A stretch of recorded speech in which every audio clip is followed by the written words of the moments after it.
This is your last chance. After this, there is no turning back. You take the blue pill. The story ends. You wake up in your bed and believe whatever you want. You take the red pill. You stay in Wonderland. And I show you how deep the rabbit hole goes.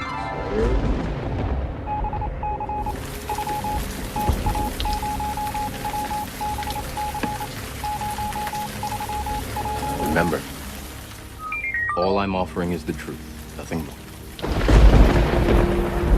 Truth? The truth?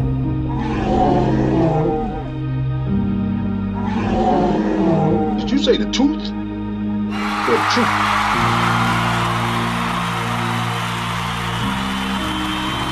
And now we're gonna unpack it.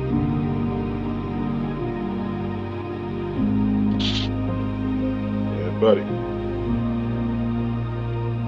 Absolutely. Production. Cue the music. Just a kid from Chicago. Here's her. Self Love. I'm just a kid from Chicago. Vision. And I'm just a kid from Chicago. Trying to make a way in the game of life, trying to make a play. I'm just a kid from Chicago. Back against the wall, all a brother ever tried to do it for. I'm just a kid from Chicago. I'm a stiff kid from Chicago. I'm just a kid from Chicago. I'm just a kid from Chicago. Yes, sir. Welcome. Welcome. Welcome to Chi-Town's very own, the Self Love Show, where our motto is on earth as it is in heaven. Big ups to the ancestors. Big ups. And as above, so below. And yo, we can be found Malcolm X exclusively right here on YouTube, where we say, this ain't that network. All right. If you're looking for Fox, MSNBC, CNN, CBS, Disney, ESPN, any of those affiliates, this ain't that. I'll be up front. You hit the wrong button. Okay. We'll give you 3 seconds to bounce. We're known as the acronym generation, TATN.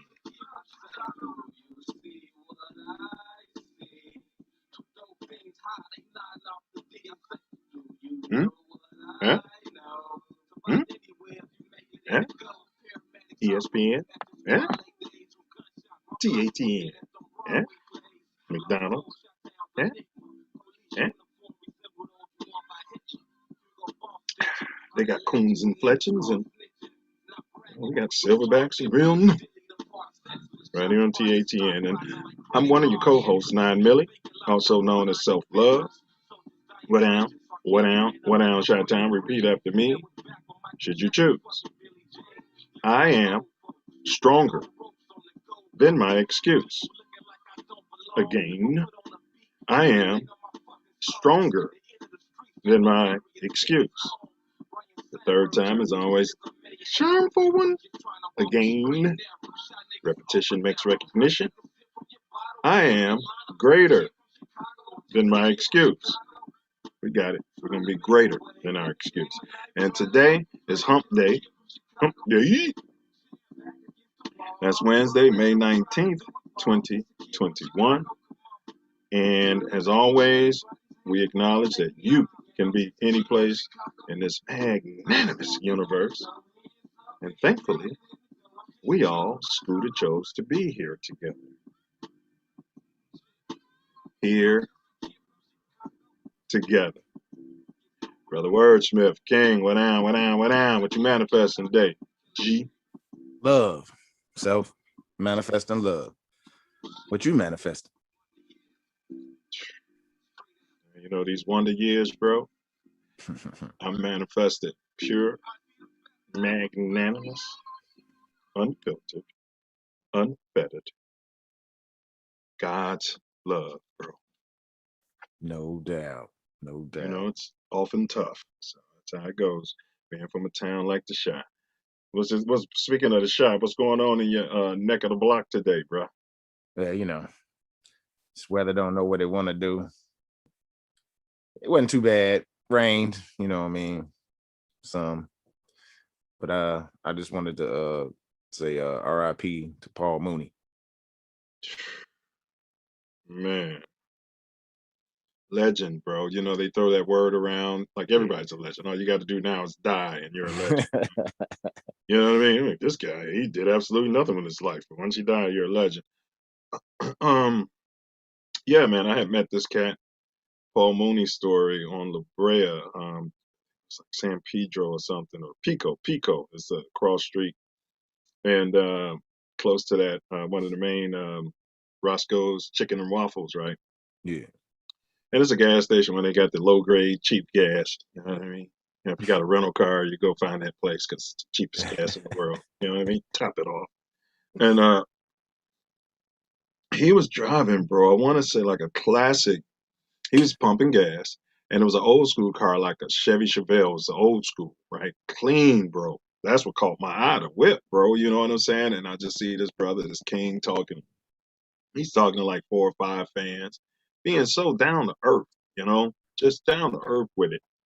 And so, and now the older car didn't have the mechanism to stop you from pumping overflowing the gas because it Oh was. wow.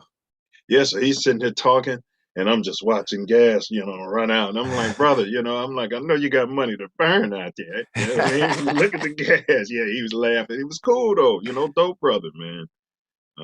Rest his soul. I didn't know he was 79, bro. Yeah. Black don't crack, they say, huh? Nah, man. Nope. He had been pulled back from the public because he started having dementia. Did he? Yeah. I didn't know that. Oh, and that guy with dementia. Oh my God, why they pull him back? Oh well, I mean, God bless. Bro, I bet he's listening to me right now, bro. Let me tell you something. Hey, if I get dementia, that's like, Tourette syndrome. And big ups to the people with Tourette. I don't want to make light of it. But that's like a get out of jail free card. You know what I mean? I'd be Man. espousing all types of stuff. Wonder how long I could stay live, with dementia. You know what I mean? See, he Yeah. didn't care anyway. He didn't need that excuse. Man, that's what I'm saying. He was already there. So, man, his gloves would have probably been completely off, though.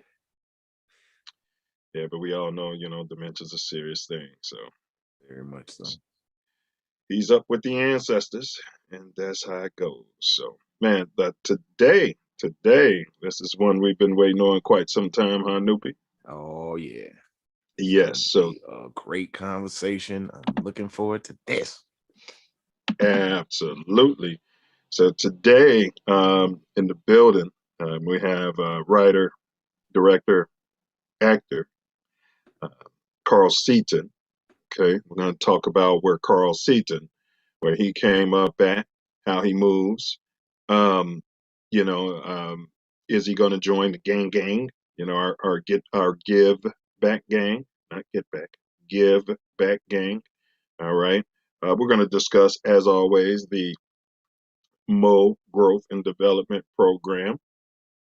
We'll jump into our question and our answer session and talk about how he stuffs his money bag, playing the Hollywood game. And then, of course, we got our game. We got a very special name game set up for this gentleman. And then we're going to roll into Nine's final rap.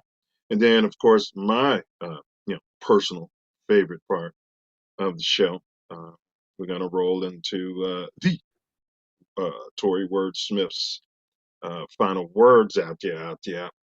And so now also Self mentioned the first announcement, RIP to, brother Mooney.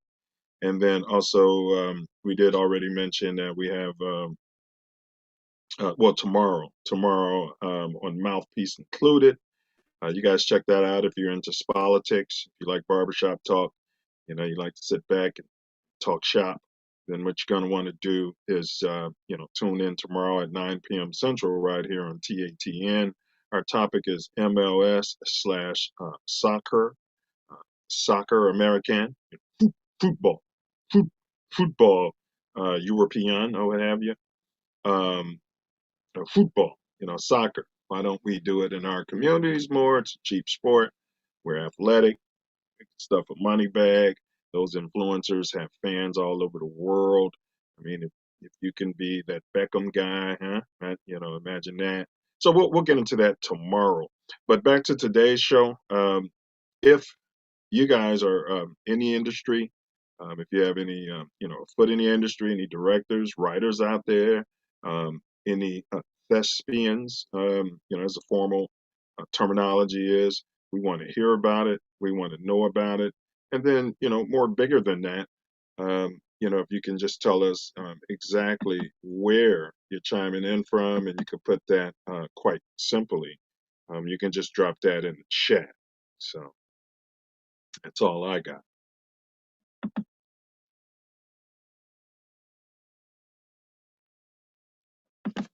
Okay. Let's see here. Yeah. And also, so you guys make sure you like, share, subscribe. All right. Make sure you like, share, and subscribe. I appreciate all of your support. Yeah.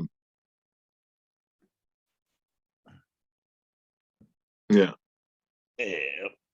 All righty. So, yeah. All righty. Thank y'all for coming. Just had a little coughing fit. Woo! Like, share, subscribe. Get them in here today. Got a big one. We need your help. We're growing this organically, and we need you to get a few people that are like-minded and get them involved with the Self Love Nation. As always, we have a little housekeeping and a couple of important videos that we're using to build our platform. But before that, we have the Self Love Show quote of the day.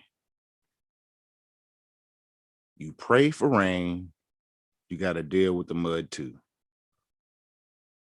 You pray for rain, you got to deal with the mud too. Denzel Washington.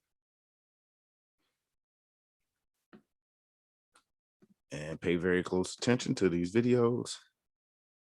As I said, we're building our nation off of it.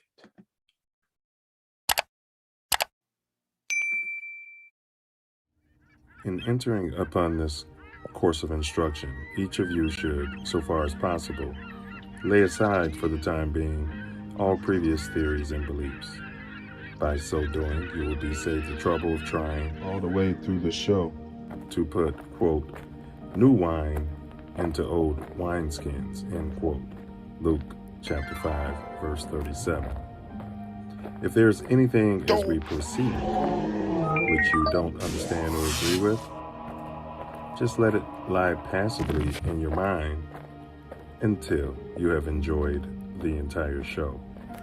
For many statements that would at first arouse antagonism and discussion will be cleared and easily accepted a little farther on. After the show is over, if you wish to return to your old beliefs and ways of living, you are at perfect liberty to do so.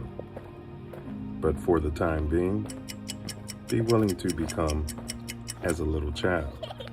For said the master in spiritual things, quote, except ye become as little children, ye shall in no wise enter into the kingdom of heaven, end quote. Matthew chapter 18, verse 3.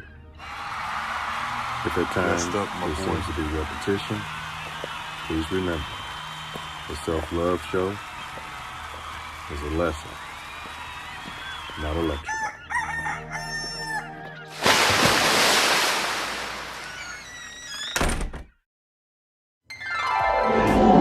Silverback More Growth and Development Platform.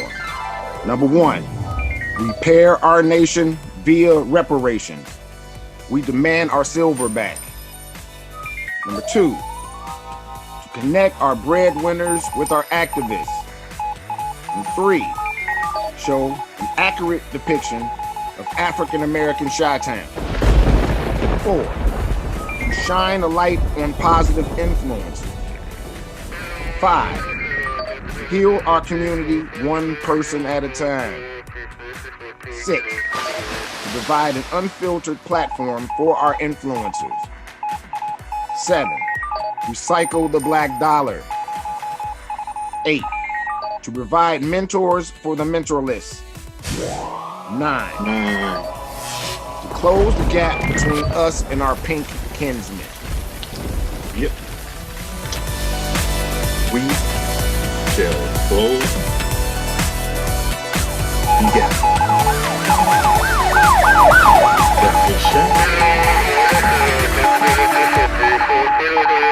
Shall close the gap. Hey, big ups, you guys. We did a show yesterday, the Tuesday show, entitled Mary Jane Hot or Thought, for the Black community. Is she a wifey material for the Black community, or, just a hitter and quitter type of situation? And, we had a lot of biased people in the chat, but we'll let you guys watch it and make your own decision. Thanks. A lot of information got put up there, so check it out. It's huge. Yeah, we covered a lot of information. As this brother said, a lot of information was broken down. So just keep that in mind. So, and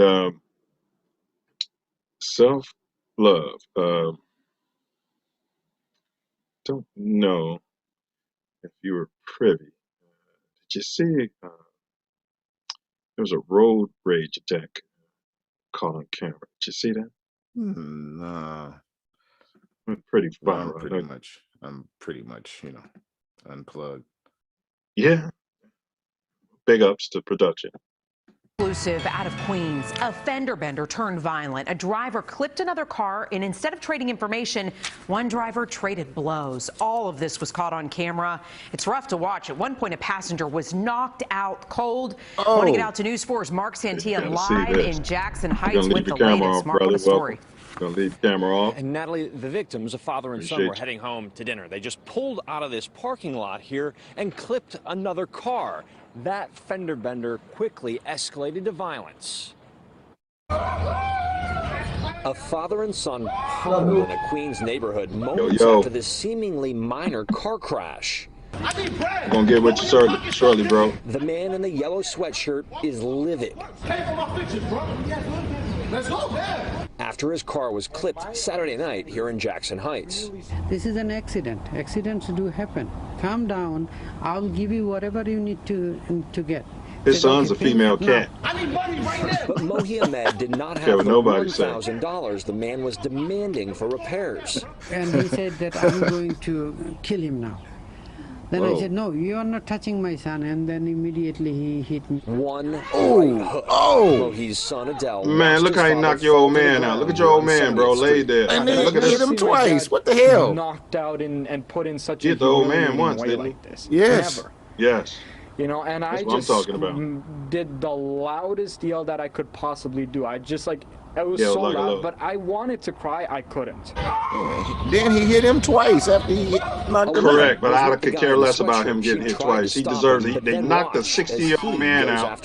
He just sat there and ran and screamed like a little. I was kind of in a prone position. I'm saying he wouldn't even protect his damn self. I could hear, pound, pound, pound. Yeah. Police say the attacker took their phones and wallet. He's not going to protect his old daddy. He deserves to get his ass whooped. I don't want anybody else to go through it. Because the guy, he did it to me, he will do it to somebody else. Maybe next time it will be worse. And while the welts are starting to heal, the emotional wounds are raw. I was embarrassed. that I couldn't do anything to protect my father. Could have done something. That this man just trampled, on our dignity. That was the most humiliating. He trampled on your dignity. Now, if you recognize that man in the yellow sweatshirt, you're asked to call police immediately. We're live in Jackson Heights tonight. I'm Mark Santia, News. He's still running around? Yeah, he's still running around. This guy's still at large, bro. I mean, I feel where you're coming from. Yes, he turned around, but he laid out that he could have killed this man. Yeah. I hear what you're saying. I mean, I'm not discounting that at all. You know what I mean? Yeah, I just don't want something to get lost. Yeah, I hear what you're saying. Yes, he didn't even protect himself. Yes, that man might as well have been standing there with his daughter, bro. Yeah. He might not have stole on the daughter. Who's raising all these kids? Somebody raised him, and somebody raised, the thug. You know what I mean? The guy's trying to tell him insurance. But I'll tell you guys one thing, though. A lot of you people are real nonchalant with the property damage and stupidity. I don't know what be happening with the accidents, because I had one of these guys, too. They were from the Middle East, all smelling like cologne. You know what I mean? Did some really reckless stuff. It was an accident, but hit my car. Oh, what are you upset about? Insurance. Listen. Yes, we have insurance, right? But people are going to be upset. Like, I wasn't in a rage. I wasn't knocking people out, but let's not just tear somebody's stuff up and then just say, oh, because see, even your car, once it's been in an accident itself, it's not going to be rated the same. You know what I mean? Right. But, yeah, just to jump out and say, well, we all got insurance. Sometimes you're fanning people's anger with that, telling everybody to calm down and stuff. I'm just saying. Yeah. Especially with somebody who had, they were just going about their day and you come tear their stuff up. Yeah. But it's a cultural thing, they're using language as a second, and we're not picking up on the nuance. You know what I'm trying to say? Yeah. They care, you know what I mean? So, but yeah, I hope they find that guy. Let's get this guy off the street, okay? All right, and that woman who was there with him, you know who he is, and you're gonna have yourself become an accessory after the fact. So all of that being said, unless you got something to add, so. Man, he got knocked the fuck out. How do you not move?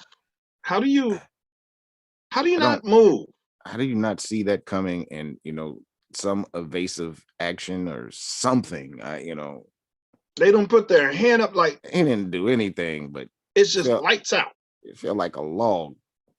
But some people go through life self. They've never had a fight. They've never been punched in their chin. Yeah. You see his son. Yeah. I think his son pissed on himself. I wouldn't be surprised if he urinated on himself. And big ups to the son. Small ups, son. If you haven't signed up for some self-defense classes, small. No ups to son. No ups to the son. I mean, no ups. Negative ups for the female cat who punched the dad and who punched the son, because you're a female cat too. Yeah. Good and well, you wouldn't have rolled up on me like that. Good and well, you'd been, we're not going to talk about that. All right. So, self, now no one comes here to hear our banter, I imagine. That's for sure. Yeah. So enough of the appetizers. Yes, sir. Let's quench the self-love nation's thirst. Yeah, there it is. So, we do have our guest in the building waiting patiently. So if production can go ahead and just start with the promo video, we'll do our just introduction and get the silverback in the house. Get it going.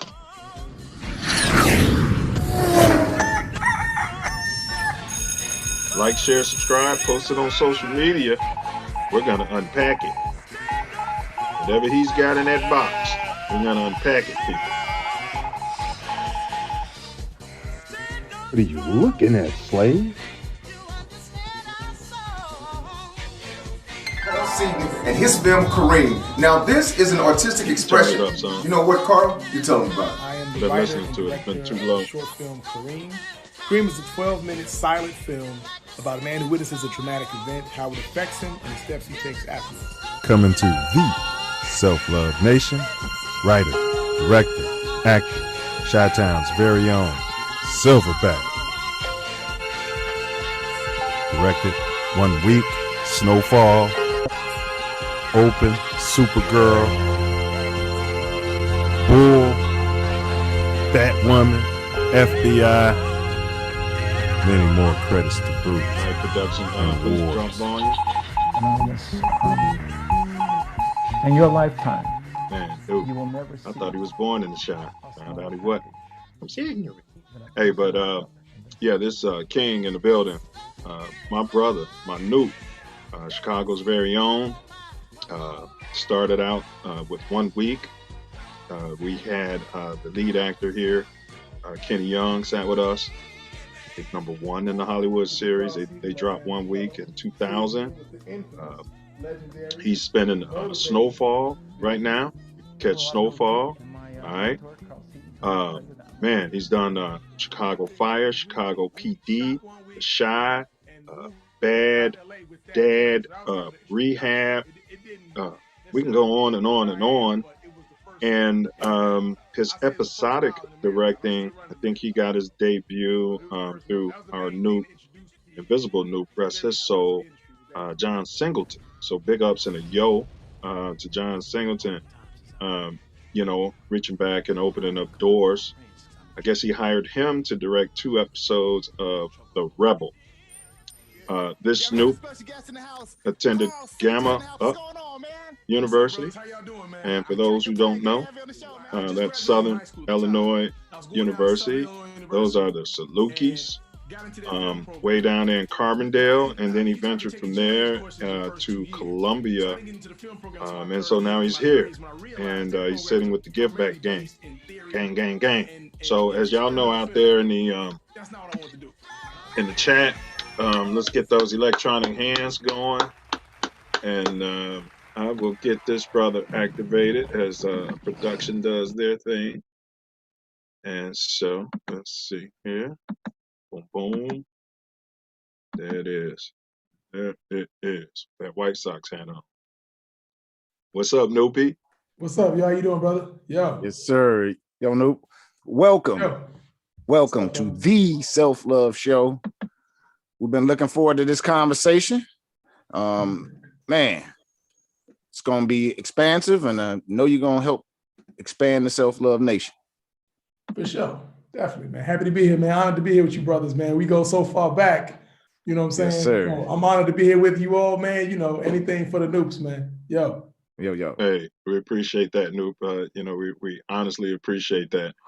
You know, one thing I add to that too is like you and Kenny always tell people, Kenny and Carl's like Tory and Mills, you know, Yeah. you know what I mean? Yeah, There's man. a lot of Noops who lump y'all together, and they lump, you know, me and Tory together, even though we're not ships. You know what I'm saying? So Yeah. so That's how real the bond is, man. I mean, my mom would call me Kenny a couple of times. We were so locked up. So you know what I'm saying? So it's a beautiful thing, man. And it's great because, you know, the bond, because we not ships either, me and Kenny. We just pledge, we all saying, you know what I'm saying? So right. The fact that we all pledge at different schools, but we're able to, the bond introduced us to different men from different places. They were all of an elevated mindset, man. It encouraged you to be a better man.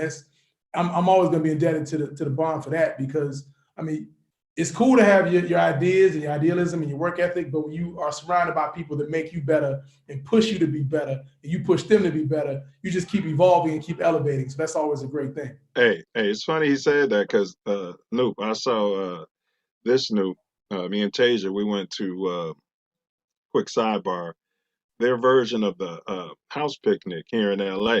And I see this Snoop there. Yeah, I see this Snoop, and you know, he's in shape, you know what I mean? And I'm looking at myself, I was at that time, you know, I was all puggy, and I'm just thinking, like, man, I gotta step my game up. You know what I mean? You know what I'm saying? So Nope, I've been pushing out the push-ups, doing the crunches, the sit-ups, dropping weight. So, you know, along those lines of what you just said, man, you know, if you see better, oftentimes you be better. Yeah, absolutely, man. I mean, you know, and we all learn, if you're not around somebody you're not learning from, you got to get away from them. You know what I'm saying? You want to be around folks that's going to make you sit and think like, man, let me step my shit up because I see what they on. Let me get a piece of that. And be around somebody that says, yo, you can be where I'm on.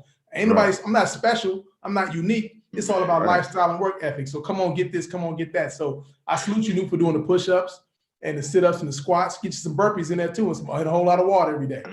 Well, you know how we do, man. One step at a time, bro. One step at a time, for sure. Hey, but Noop, before we jump into it, so as I mentioned, we're with Carl Seaton, and if you guys want to reach out to him, I want to like shoot you to his website, and then that way, you know, and y'all can take it from there. So Carl, C-A-R-L, Seaton, SEATON.com. I checked out that website, very professionally done. Also, yes, sir. Also, you want to tune in to his upcoming episodes, Batwoman, that's on the CW, right? Yeah. I don't have exact dates. It's gonna be coming on in sometime in June. I don't have the exact date right now, but and same thing with Godfather of Harlem. I think they broke the season up where they're gonna air the first 5, then they're gonna air the second 5 later on in the year. Can you give out the title of those episodes, or you can't?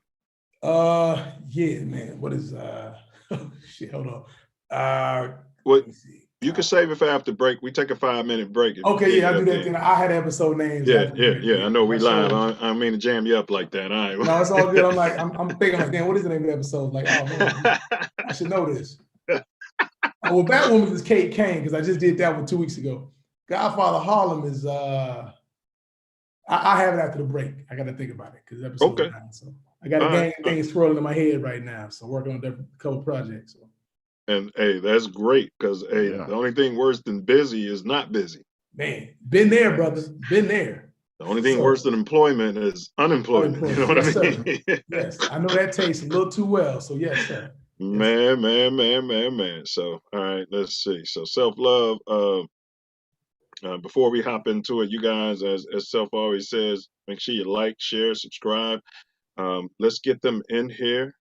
Share this link because there's a lot of people in the industry who might be able to get some more growth and development from this as well. One thing that we as a people have to do, we have got to connect these dots. We've got to do more networking because that's all other people are doing. That's it. All right. So we're going to start out with the early segment, bro. And this is just, we do this with everyone, and we're compiling data, Nuke, because part of our journey here on the Self Love Show is we enjoy depicting Black folks in general and Black men in particular from Chicago in a true light. You know, whether you came up in it and you might have been, you know, about that life, quote unquote, or not. You know, there's always a true story. Well, you know, I'm preaching to the Pope. You're a director and a writer, so you know where I'm coming from. So here we go. When and where were you born? I was born in Chicago.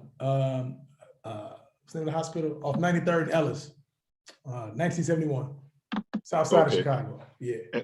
And if our cameras go off, bro, you know, we're just giving you a close up. So we're, you know, there's no technical problems. All right. Okay.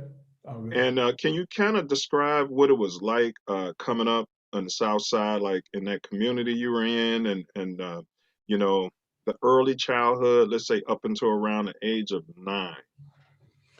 Yeah, man. I mean, it was a pretty, you know. So we moved into the West Pullman area, far South Side, you know. And I was 2 years old when we moved into our house, and we experienced the residual effects of white flight, where you know you had a couple of Black families on the block, and then like the next summer, the whole block was Black. You know what I'm saying? So the whole neighborhood turned literally in like a year or two. And it was, every block had a bunch of kids. So I had a pretty normal childhood, man. I played baseball at Rosen Little League with a bunch of cats that are still doing their thing. Like B. Cole, the comedian, played baseball with him. Rodney Perry, we all was on the same baseball team. So regular childhood, man, you know, 8, 9 years old, you know, you just, things you take for granted now, because kids today can't really do that. We played outside to the street lights, you know what I'm saying? And we played football, we played basketball, we played baseball, we did everything. Water fights, you know, we had the water balloon fights. We had a fully fleshed out childhood, you know what I'm saying? This is all before video games we started taking over. So we were outside playing hard all day, every day, especially summertime. And then, you know, school year, you know, you did the school thing, you know what I'm saying? My mom was a teacher, so she didn't play about that education. So she was really serious about that. But other than that, you know, growing up on the South Side, like I said, being in Chicago, there's pros and cons to growing up in a city like Chicago, because you grew up in a basically, especially on the south side of Chicago, you grew up in a black world. Like the only time I saw somebody that wasn't black was on TV for the most part.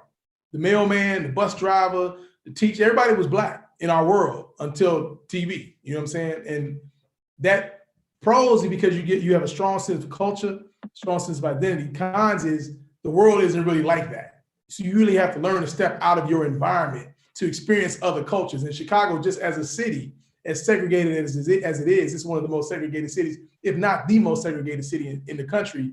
It keeps you from really exploring and venturing out. Also in the fact that Chicago is a predatory environment. So you can't venture out like that anyway, and you learn how to move a certain way, especially by high school. You know, like, okay, I'm gonna take this bus. I'm gonna go to the bus station this time because, you know, moving in a certain way and you like a girl in a certain neighborhood, like, okay, this is gonna be a challenge and this is gonna be a problem because you can't just walk into a neighborhood and Cass is going to accept you with open arms. If they don't know you or nobody vouching for you or you're not a cousin with somebody, you'll be the ugliest girl on the block too, because you can't be coming over there just with the dime, taking all the dime pieces out. Yeah, don't let her be fine. Don't let her be fine.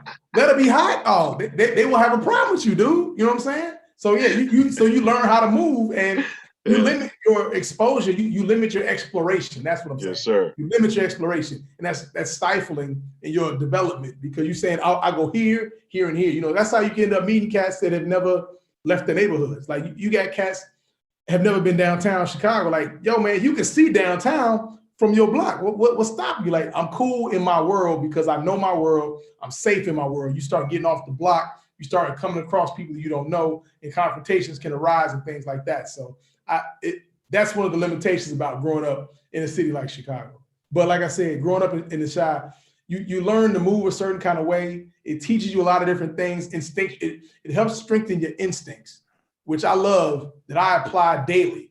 You know, you listen to your instincts, you listen to your gut steers you away from a lot of different things, and it gives you common sense. It gives you a degree of street sense. And I'm not a street dude by any stretch of the imagination. I'm not a tough guy. I'm not a gangbanger like that. But growing up in Chicago, you didn't have to be a gangbanger to encounter violence or confrontation. But you're not going to be a female cat. You're not going out like the guy's not punching your dad and laying him out like that and then punching you twice. That's no.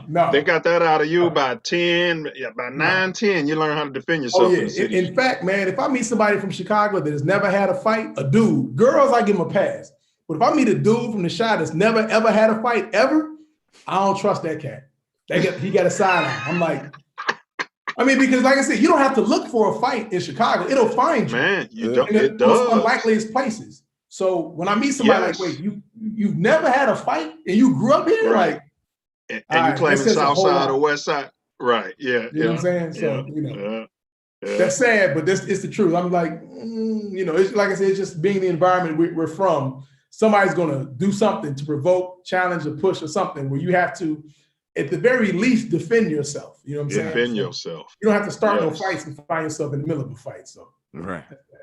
Yeah. Man, bro, all well said. I mean, you delivered the background. You knocked off a bunch of stuff we have on here.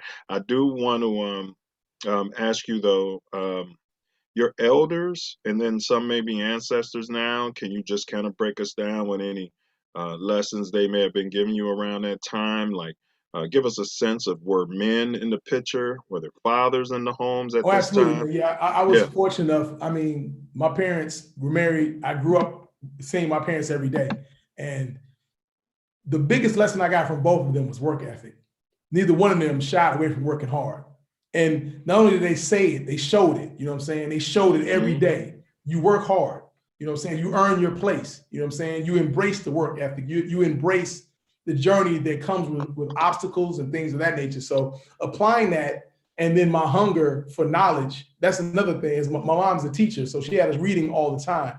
Like literally whooped it into us. You know what I'm saying? Like I remember the first time we went to Woodson Library on 95th. She's like, you can pick out any book you want. And I was like, all right, cool. I picked out a book. She's like, you got 2 weeks to read that book or you get a whooping.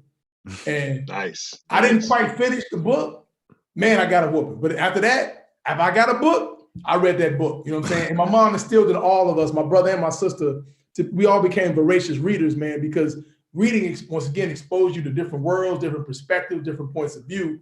and it helps I you would have look never outside. thought about beating my kid for not reading. That is brilliant. But go ahead, bro. Go ahead. That is brilliant. You hear that, parents? That's old brilliant, now. bro. This is the 70s, bro. This is the 70s, man. Hey, it's that's a different brilliant, era. man. But more so than beating your kid, man, if you just expose them to so many different things and knowledge, it's like I tell, this is what I plan to tell my daughter about reading. Mm-hmm. It's like when you get hungry, you eat food. Your body tells you when you're hungry. Reading is like feeding your brain. You want to always be feeding your brain, because when you feed your brain, it puts you light years past a lot of things. It allows you to see things some people may not see. And there's so many different experiences. You may not have to experience that experience, because the knowledge and the wisdom someone else has endured, they're giving it to you. You know what I'm saying? Like when I talk to young filmmakers, I tell them about some of the mistakes I've made, my obstacles, my highs and my lows, to prevent them from experiencing that. So a wise man, a smart man learns from their experiences. A wise man learns from the experiences of others. And books give you those experiences, at a very cheap price, because some experiences, they cost like a motherfucker. They cost. And if you can get that experience without the cost, by all means, go and do that. So books definitely did that. But like I said, my parents definitely gave me that work ethic. And not just that, man, but I take this, I used to take this for granted, but in retrospect, I've learned to not take it for granted. I grew up in an era prior to crack. You know what I'm saying? I remember the neighborhoods before crack cocaine, because crack cocaine was the first entity that literally divided families. It pulled mothers away from their children. You know what I'm saying? Yeah. Slavery pulled mothers away from their children physically and everything like that.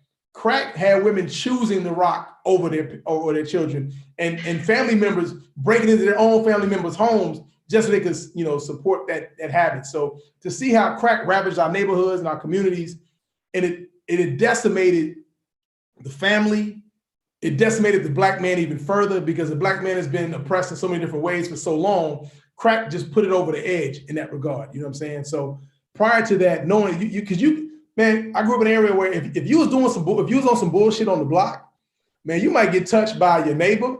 Facts. You know what I'm saying? Yeah.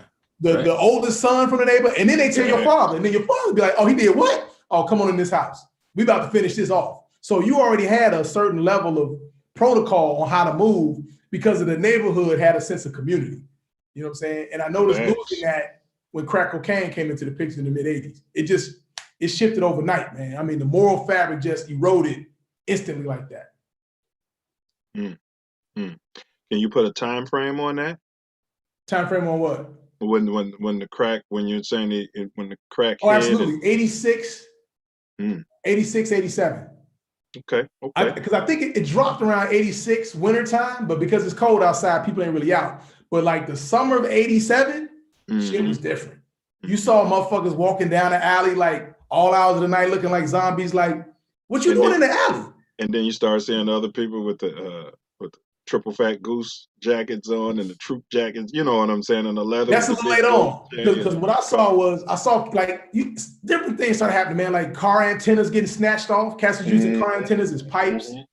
Start putting bars on their windows, getting black glass for the basement, and cats' cribs getting broken into, and cars getting robbed, getting stolen in the middle of the night. It was crazy, man. And then you start seeing houses that would have a lot overabundance of traffic coming in and out, and nefarious types that just look different and they move different. It was just different, dude. It was just different. And you were a kid, so you're like, man, what is this? What the fuck is going on? And you really couldn't put a finger on it. You just knew something wasn't right, because that house didn't look like this last summer.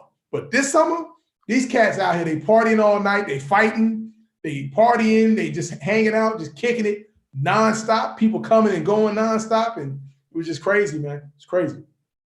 But yeah, I say 86, 87. I didn't really feel it 85. It was more like 86, 87. Who was the first United States president that you can recall? The first president?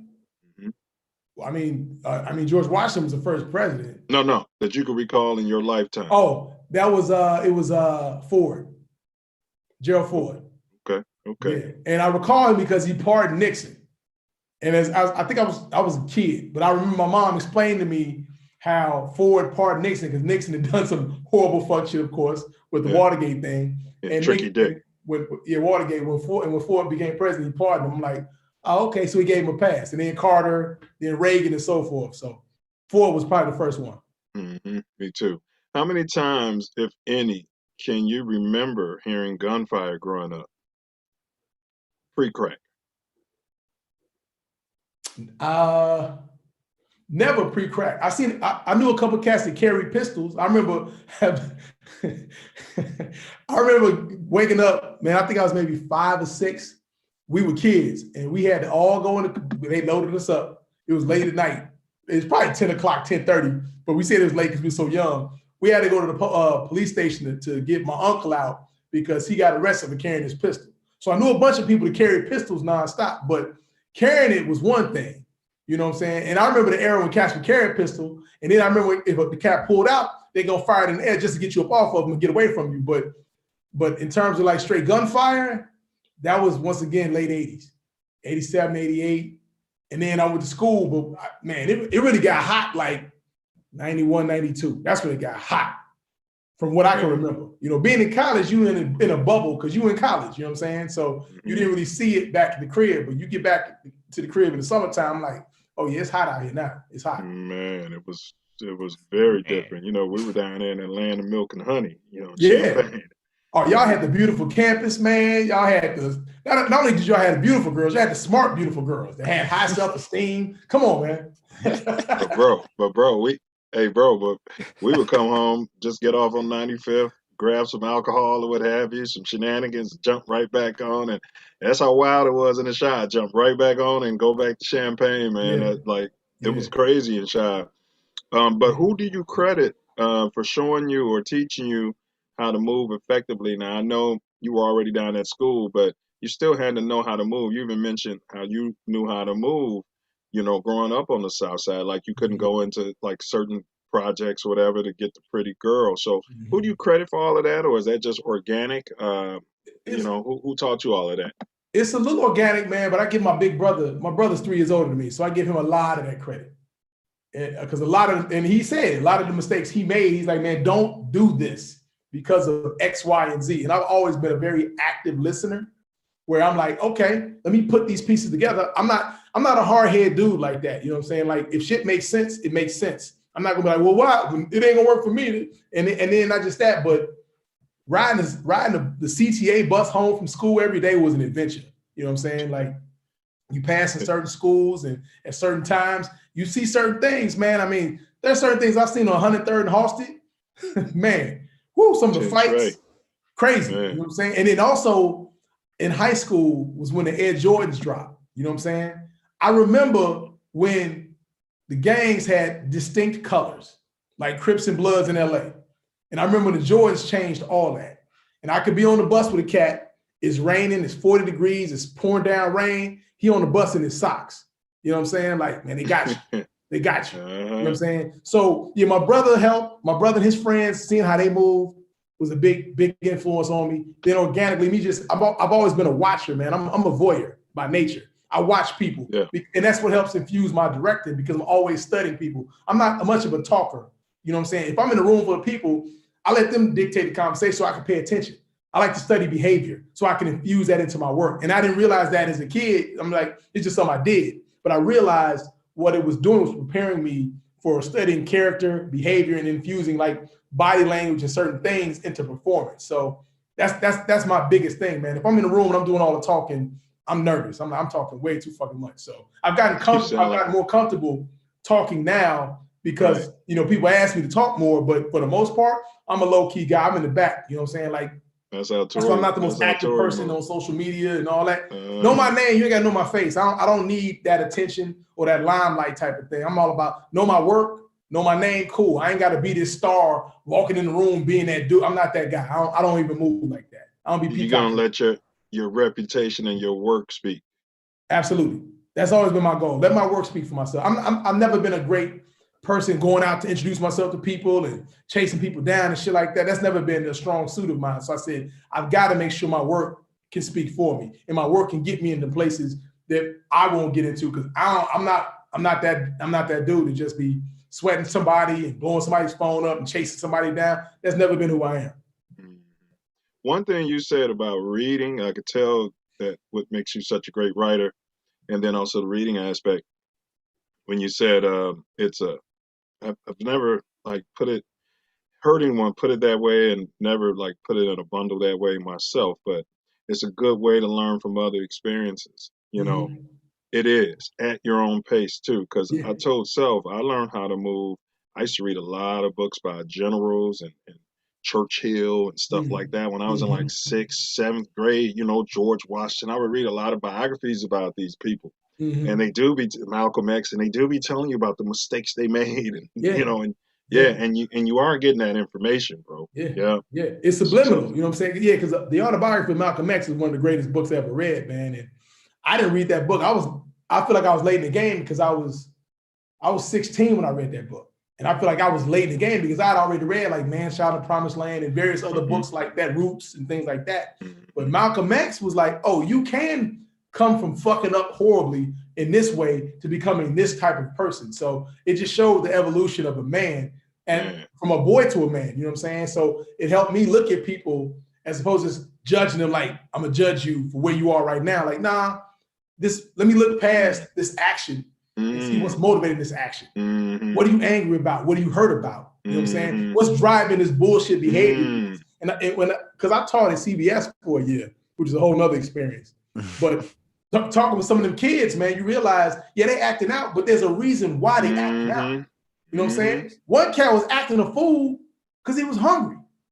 Man. This motherfucker, an apple and some fruit and some water, he could. Yes. You know what I'm saying? Simple things like that. And it just takes a different level of paying attention. Like, all right, let me look behind this. What's motivating this? You know what I'm saying? That's why one of my favorite books is Start With Why. You know, and it talks about when you look past all the bullshit and say, okay, why was this happening? And it makes you examine the motivation of people. And when you start understanding why people are motivated, it allows you to either address it, deal with it, or, you know, accept it in a different way. It's a technique of acting too. I'm not an actor, but my wife is, you know, knowing the motivation and stuff. Oh, you got it, man, brother. If that's the most simplistic, clear question an actor can ask a director. Why am I doing this? And your goal, your job as a director is to have an answer for them. Here's why you are doing this. You know what I'm saying? And they may not even agree with it, but then you say, if you don't agree with it, let's discuss it. But from my perspective, here's why you are doing what you are doing. And sometimes they disagree, like, yeah, but this is delicious. Here's where it gets delicious. You may not agree with it, but here's why you're doing X, Y, and Z. So a lot of my homework and prep work is examining, why is this person doing what they're doing? And that's what makes some of these darker characters so interesting and exciting to watch, because you're like, yeah, this is morally horribly wrong, but it makes this motherfucker interesting. I want to see what their next move gonna be. And that's why a show like Snowfall gets the love it gets, because, man, it's mind-boggling. I was talking to Eamon, the brother that plays Uncle Jerome, on the show. We was just tripping on how everybody been watching Snowfall and hated Franklin's father, Alton. And I'm like, he's the only one that's got it right. He's trying to save the community. Y'all want this motherfucker dead. And everybody, he off with his head, get him out of here, get Irene out of here. Like, yo, they're from your neighborhood. But that was Barabbas and Yeshua too. You know, Jesus in that story was the one that was trying to save the community. And they saved Barabbas and put Jesus on the stick. So I say all that to say, this murky, dark character, Franklin Saint, has done some heinous shit, but there's a likability to him. There's a believability and there's a likability. And it's set up, and that's in the dope writing of the show, it's set up in a way you understand every move he's made. He hasn't made any arbitrary moves that are based in bullshit. It's calculated, it's methodical. There's a reason why he's doing X, Y, and Z. So you're like, I may not like it, but I get it.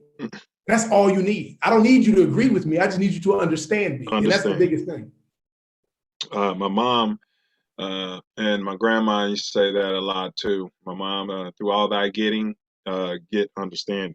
Yeah, so it's a lot of, you know, I don't want to get too biblical because, you know, I'm not on a perch I want to ask you though, because we are going to get into the professional stuff, and that's what people want.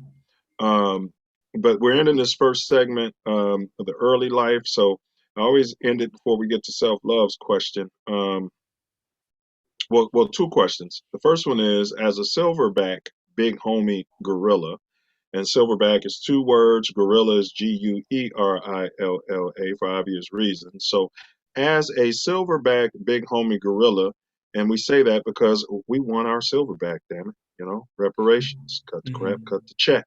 What advice would you give to a little homie with limited resources, mentors, who may be coming up in the Pullman area, without the mom who's the educator, and things like that? So, in short, what advice would you give to a cat like that might need an apple? Man, that's a really good question, man. That's a really good question. The first thing I would tell them would be they are not where they are. You know what I'm saying? Where you are and your situation does not identify. It's not who you are. Okay. It's not who you are. It does not identify you. You know what I'm saying? And to think outside of their box. When I say box, I mean their world. You know what I'm saying? Because especially as a kid, your world is it can be so narrowly focused. And I would encourage them to think outside the box. Think outside the box and tap into what gets you excited. What makes you excited when you're thinking about it all during the day? And it can be anything. You know what I'm saying? I don't encourage folks to just be like me. Like, that's bullshit, because there's only you. Then no one can out you. But you have to find out who you are. You know what I'm saying? So I tell them, like, okay, what's one thing you like to do that people may say is weird or something like that? Is, I like animals. Okay, cool. Go check out a veterinarian. Volunteer your time. Just give them an hour, 2 hours a day or a week. I'm sorry, like after school, go over there from 3 to 5. Just once a week and start from there and build. You know what I'm saying? And just let a kid know. The biggest thing with kids nowadays is to let them know shit don't happen instantly. The microwave is a microwave. That ain't the healthiest thing for you because it's radiation.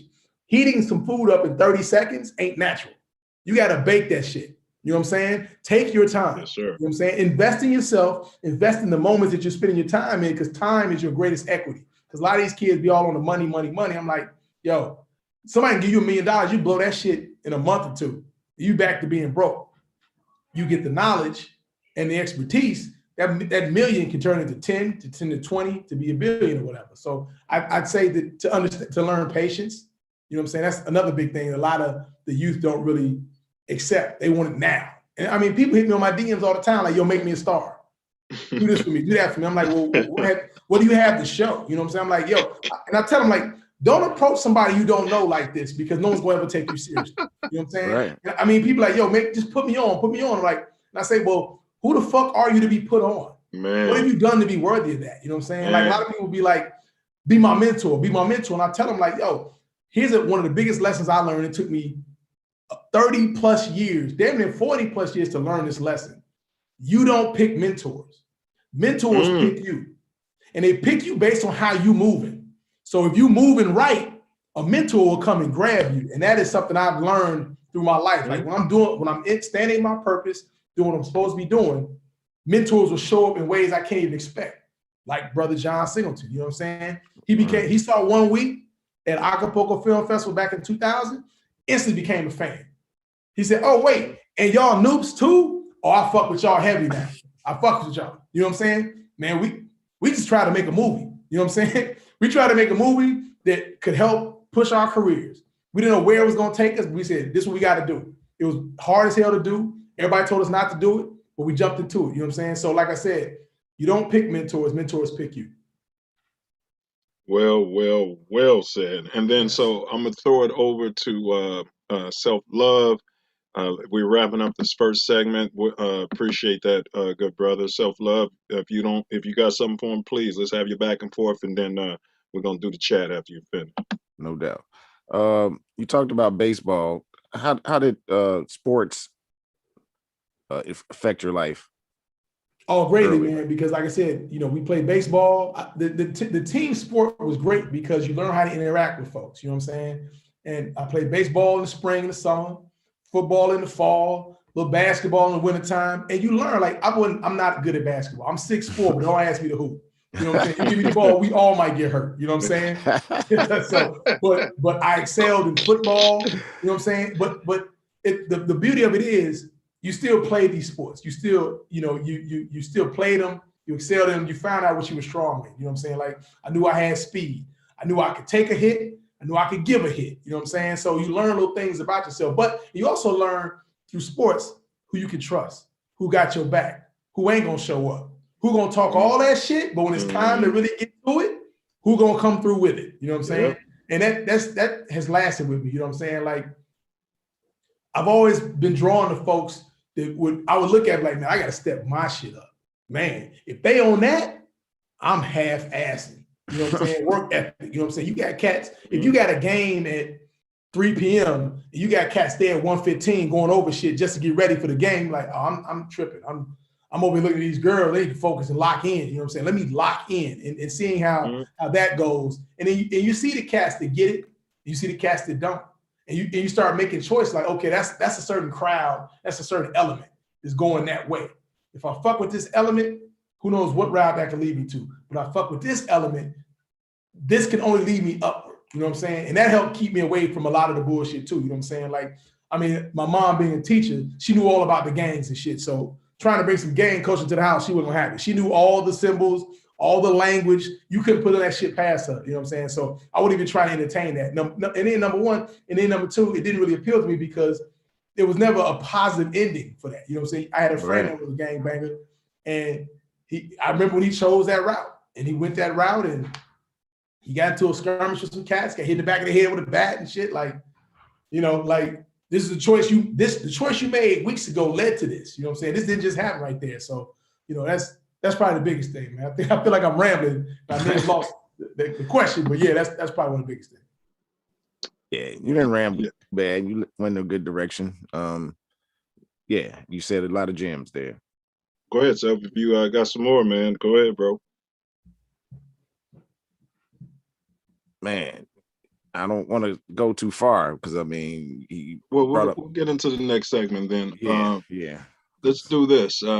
Pat Pender, North Central, no. Yo, Pat, Z-Gang, what's up? Yes, sir. Z-Gang? No, he no, that's Pat Price. That's Pat Price. Yeah, that's Pat Price. Pat Price. Yeah. Okay. Pender is KA, right? K, yes. Yep. Yeah. Yes, sir. Yeah. Okay, but Pat Price, I graduated grade school. Tell you how it's a small world. Me and Pat Price graduated grade school together. Oh, that's high school. Yes, sir. What high school did you go to, Noop? I went to Brother Rice High School. Yeah. So you were there with my brother Haywood. Haywood was a year older than me. No, he was 2 years older than me. Yes, he did. Yeah, my Noop. So okay. He was a track cat. Yeah, he was fast. Yeah. And Brother Rice was an interesting education in itself because you being bombarded with Catholicism Monday through Friday, and you being touted about Jesus Christ, but they calling you nigga at the same time. So you fighting. It's a lot of racist shit because you were surrounded by a lot of white cats that were poor and were poverty stricken, but their only equity was the fact that they were white. So you're dealing with that. You know what I'm saying? And you clearly always outnumbered. So you in school you're dealing with the racism of it all. Then you taking the bus home. You deal with the gangs and the hood shit of it all. So you're getting a lot of different experience every single day. You know what I'm saying? So I wasn't a huge fan of that high school. I didn't really want to go there, but my mom was like, "You're not going to a public school. You're going to this school." So I mean, you deal with it and accept it. But I don't look back at that school with fond memories. I haven't been back since I graduated. You know what I'm saying? Like I'm not an alumni or nothing like that. I'm not trying to reach out or nothing like that. So I don't look back like, I'm a Brother Rice. I'm not, man. Fuck that school. I don't really care about that school. I know. That's why I had to ask, bro, because I've been reaching it, and I've seen interviews with you, and it just never comes up. And I've been meaning to ask. Yeah, you never hear me touting the school. You'll never hear me touting. Yeah. I knew, but, I mean, I mean, if you ask me, I'll answer it. You know what I'm saying? Right. But other than that, I'm not. You don't. Yeah. I'm not like, I went to the school. You'll never see me in no Brother Rice jacket or no sweatshirt ever. You know what I'm saying? And looking back in retrospect, I'm like, now I got some bomb ass friends from the school that I'm still tight with to this day, which is great. Yes, sir. Yeah. But other than that, I'm like, it was just interesting, man, because you was in it was a totally different world. And as a 13-year-old starting high school, I'm like, yo, coming from a very black area like West Pullman to that, I'm like, yo, what the fuck is this? You know what I'm saying? And I didn't like it. That's bottom line. I didn't like it. I just didn't like it. So. Yeah, I can kind of imagine that experience. And then Brother Pender also said he loves the part about reading. You know, he's two-time National Teacher of the Year, I think 2016, 2017. Oh, that's what's up. Congrats, yo. Yeah. He said his daughter and he says, my daughter and I read every Monday, daughter and daddy time for 1 hour for fluency. See, that's what's up. You know what I mean? Little simple stuff like that, man. It's priceless, and it goes so far. It goes so much further than all the effort, you know. Then daddy daughter time. Let's watch TV. You know what I mean? Yeah. It so goes that when he lets her go to say college or whatever, he ain't got to think twice about her.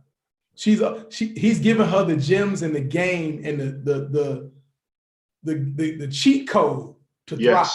And it's all about giving somebody the cheat code to thrive. Yes. And you're right. Daddy-daughter time, you can spend it watching TV or whatever, but if you reading, and not just reading, but discussing it, and like, for example, because my daughter's 16 months old now, and I'm like, more so than her knowing how to recite every capital of every 50 states, I want her to be able to figure shit out. Can she solve problems? You know what I'm saying? To think for herself, to have formulate her own opinion based on the information given to her. That's what I'm really on, more so than just what's the capital of Tennessee. Like, I don't give a shit about that. That's cool, but the public school, the America's educational system is all about regurgitation. Yeah, I can regurgitate shit for a test that I won't apply ever again. But if you teach somebody how to outthink the situation, to solve problems, and to communicate effectively, they'll always win. Always win. Connect those synapses in their brain and keep it firing. Yeah, they'll always come out on top. Yeah. Now we're gonna jump into the foundational questions.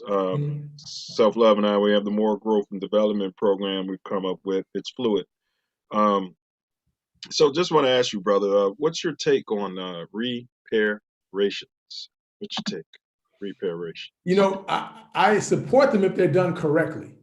You know what I'm saying? Because I like just cutting a check, that won't really help anything, because you know there's so many African Americans that don't have financial literacy. That would just be a waste of money and energy, and that money would end up right back in the coffers of those that are giving it up. You know what I'm saying?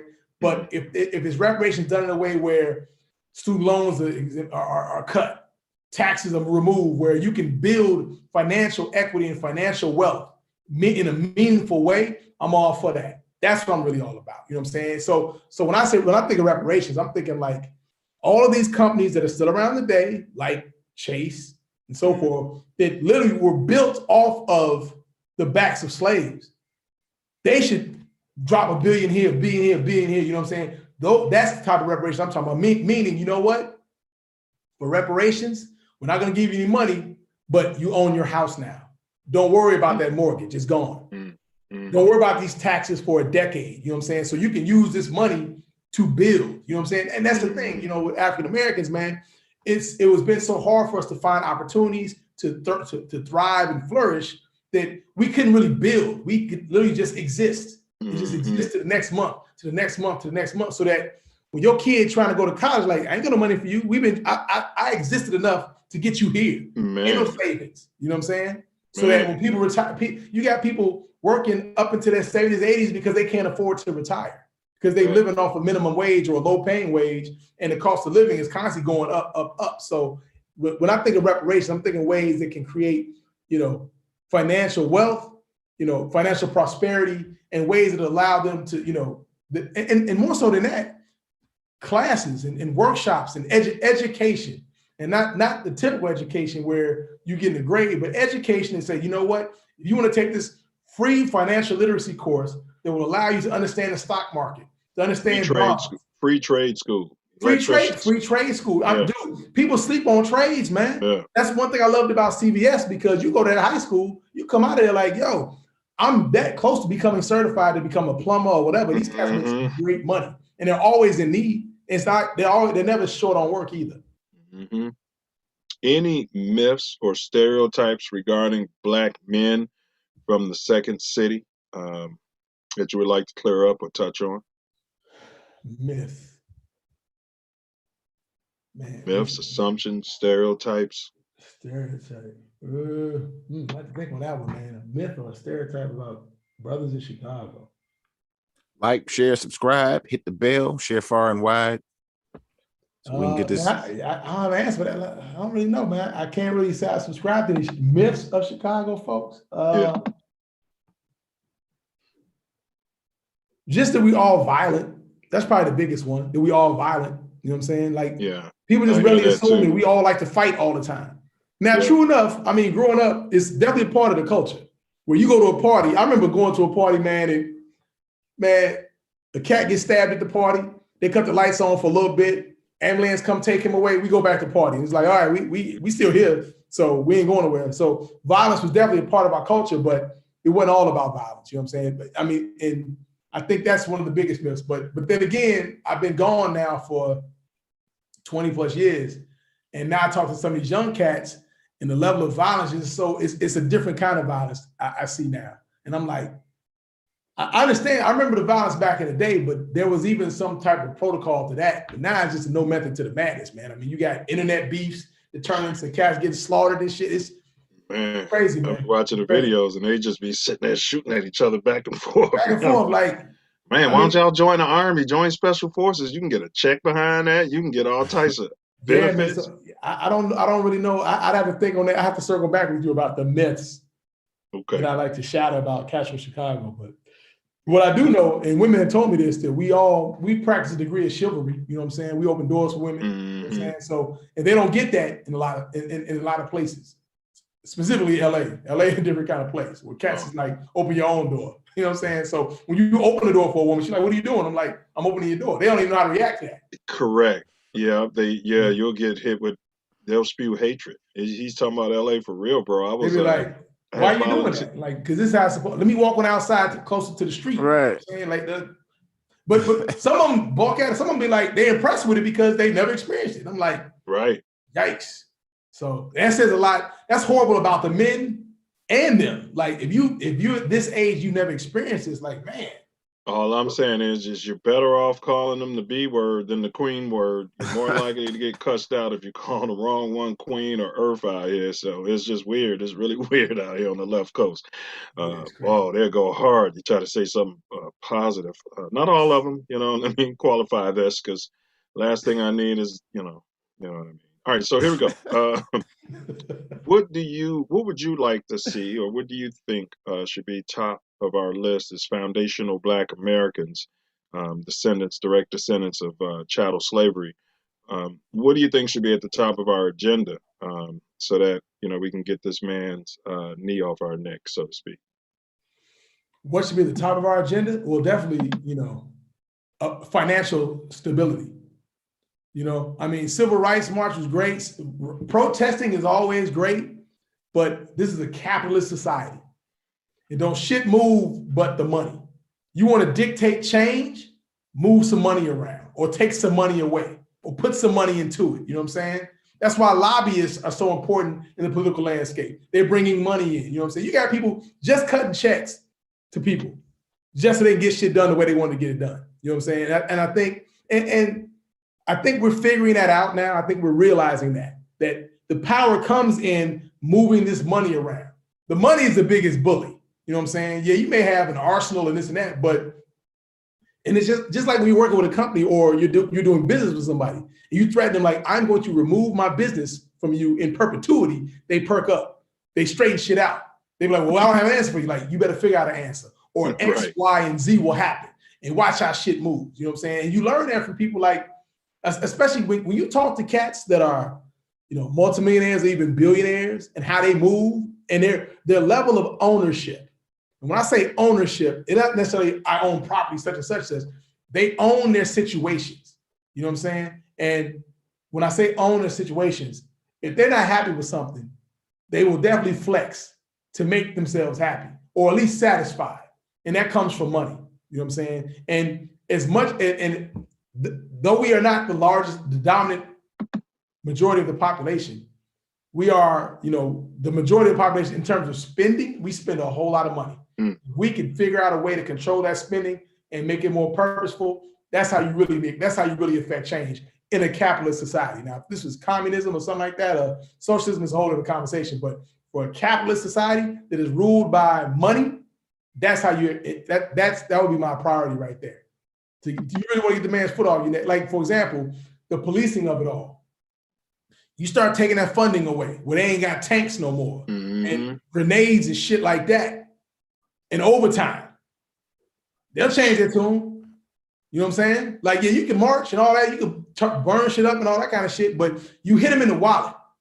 Man, instead of the people paying for these lawsuits, they should be paying out of their malpractice insurance like any other professional has. If a cop knows, if I shoot this black man, I won't have a pension.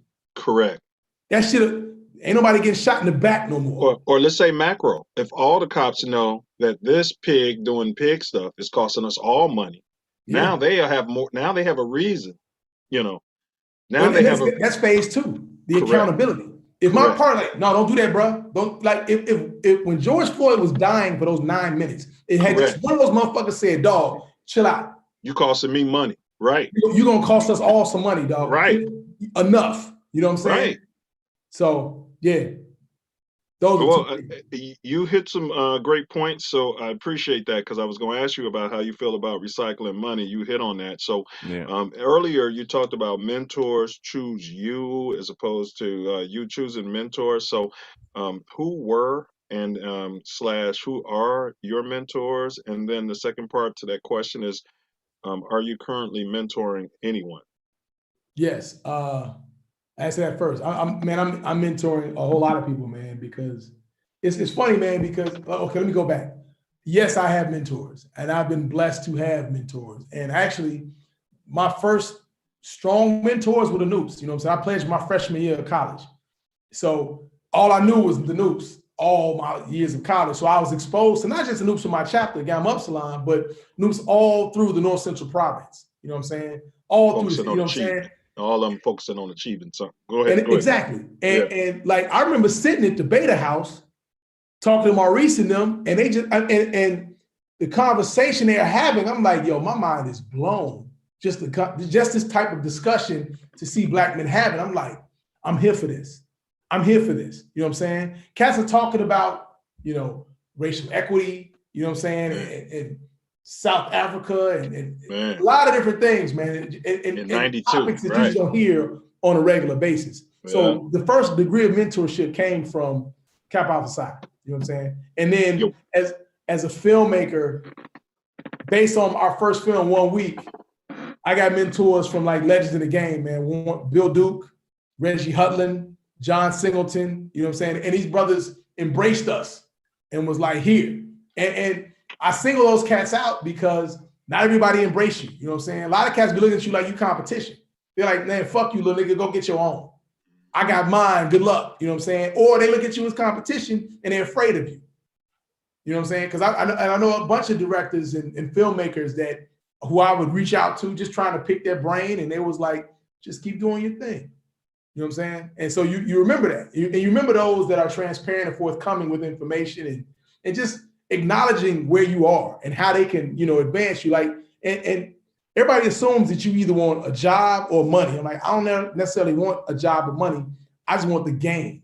You give me the game, I can figure out how to get the job and figure out how to get the money. But I can't move without the game, because especially in this industry, the game ain't always in the book, because by the time it gets in a book, the game is evolved. So that book becomes relevant. You know what I'm saying? So I'm like, yeah, I got this book, and it would have been dope 4 years ago, but this is today, and this shit is irrelevant, especially now with technology. You know what I'm saying? Like, before the internet existed, you had a longer amount of time, but now, because of the internet, everything is totally different now. You know what I'm saying? I mean, we first moved out here, I didn't even have a cell phone when I moved out to LA. You know what I'm saying? I think I had a pager, I think. That's it. Now you can straight shoot a movie, edit a movie, and present a movie to the world from your phone. You know what I'm saying? Me and Tori came to y'all apartment when y'all got out here, man. And y'all said Nas had just left the crib. I'm like, damn. Y'all said Nas had just left, bro. Just left. Shit. You know, I didn't want to be a fan, but Nas is my dude. You know what I'm saying? Come on, man. That's the God MC, man. Oh yeah, that's God's son. Absolutely. Yeah. Hey, but for you guys who don't know, you know, we're blessed to be sitting here, you know, with one of the Chi-Town Kings, director, writer, producer, actor Carl Seaton. I'm Chi-Town's not an very actor, young. bro. I'm not an actor. I'm No, no actor. No. no, No. no acting credits. None. I did one short years ago. All right. Well, we'll drop it. Director, writer, producer. I don't want to take away. I respect that, bro. I'm not an actor either. Not my lane. Not my lane at all, man. Not my I lane. tell people, just like I can't dance, you don't want me. You know, people are like, oh, you can look good on camera, and that's about it. You know what I mean? But just be yourself. That's the hardest thing in the world to do on camera once they hit that camera. I respect anybody on that, but I'm a behind the scenes dude. Yeah. Facts. I understand. So we're with director, writer, producer Carl Seaton, and he started out with 1 week, and then of course you guys may know him from Snowfall, and currently he wants you guys to look out for his next episode of Batwoman on the CW, and then also Godfather of Harlem. Big ups on Godfather of Harlem, bro. And that's on Epics, and then also you guys tune in to Snowfall. And speaking of Snowfall, Ace, one of the silverbacks in the chat, he said love the work on Snowfall, bro. Oh, thank you, man. Appreciate that. Yeah. Solid work. So I wanted to bring y'all up to speed. So let's support. So now I want to ask, are you currently mentoring? I know you mentioned your mentors, and big ups to Bill Duke and Reggie Hudlin, yes. John Singleton. Yes. Yeah. Yes. Are you currently mentoring anyone? You said yeah. Oh yeah. I mean, dude, I'm mentoring so many different people now, and the reason why I do that, man, I try not to turn too many folks away, because I remember wanting to know and just wanting information and not being able to get it. So when people reach out, I try to be as forthcoming as I can. You know what I'm saying? When I can. So I'll hop on Zooms and talk to filmmakers and just, give my opinion on if they have questions. I try to answer them. And what I've learned is, because I've been at this for such a long time, I can answer some of these questions. So I try to do that when I can, when I have the time. You know what I'm saying? So I understand how important time is. So I have to maximize that. So, but I always try to, like if somebody hits me on social media, I try to answer their question. It may take me a little bit, but I try to answer their question. As long as it ain't no dumbass question. You know what I'm saying? Sometimes I get hit with these. Don't ask somebody you don't know a question you can answer on Google. If Google can answer this question, find out on Google. Oh my God. Because you're wasting somebody's time. And they won't take everybody's time. Yeah. Yes. And that happens a lot. You know what I'm saying? And they get offended. And you're like, yo, man, don't do that. Now, you did it with me, cool, but in the future, don't ask anybody else this, because no one will ever take you seriously. You asking me a question, that you just Googled it, you'd have got the information. Yeah, and I hear this from many effective and high achievers who are willing to do the mentoring. And to anyone in youth out there, definitely you want to do your due diligence. You want to be working because you don't know what you don't know until you go out and you start doing the work. And then, so what he's saying is he can answer questions, right? So by the time you've started a project or you're doing something, you have a question. He can answer the question, but these guys aren't looking for platitudes or philosophical what ifs. You know what I mean? Nobody's got time for that. Are you working on a project? You know what I mean? And do you have a question, right, that I can help you with? Yeah, and to just give it more of a visual, man, because like you said it best, because you don't know what you don't know. And that's so profound, because imagine you go into a building that has 3 floors, right? You get to the 3rd floor. And there's somebody there that says, yo, man, you do know if you go through that door, there are 3 more floors. You know what I'm saying? It's like that. But you got to do something. You have to be in the process of doing something to even ask that question. You would have not known to even know about the other 3 floors had you not been on that 3rd floor. You know what I'm saying? Great analogy. Yes, so sir. That's how I look at it. Like, you don't know what you don't know, but you got to be doing something to know that you don't know, as opposed to saying, how do I become a star?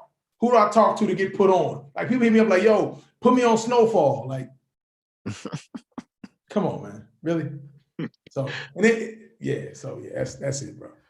Let's shift gears a bit. Would, could, or should, I don't like should too much. You mentioned Reese, we call him DX, Deviator X, those who know him.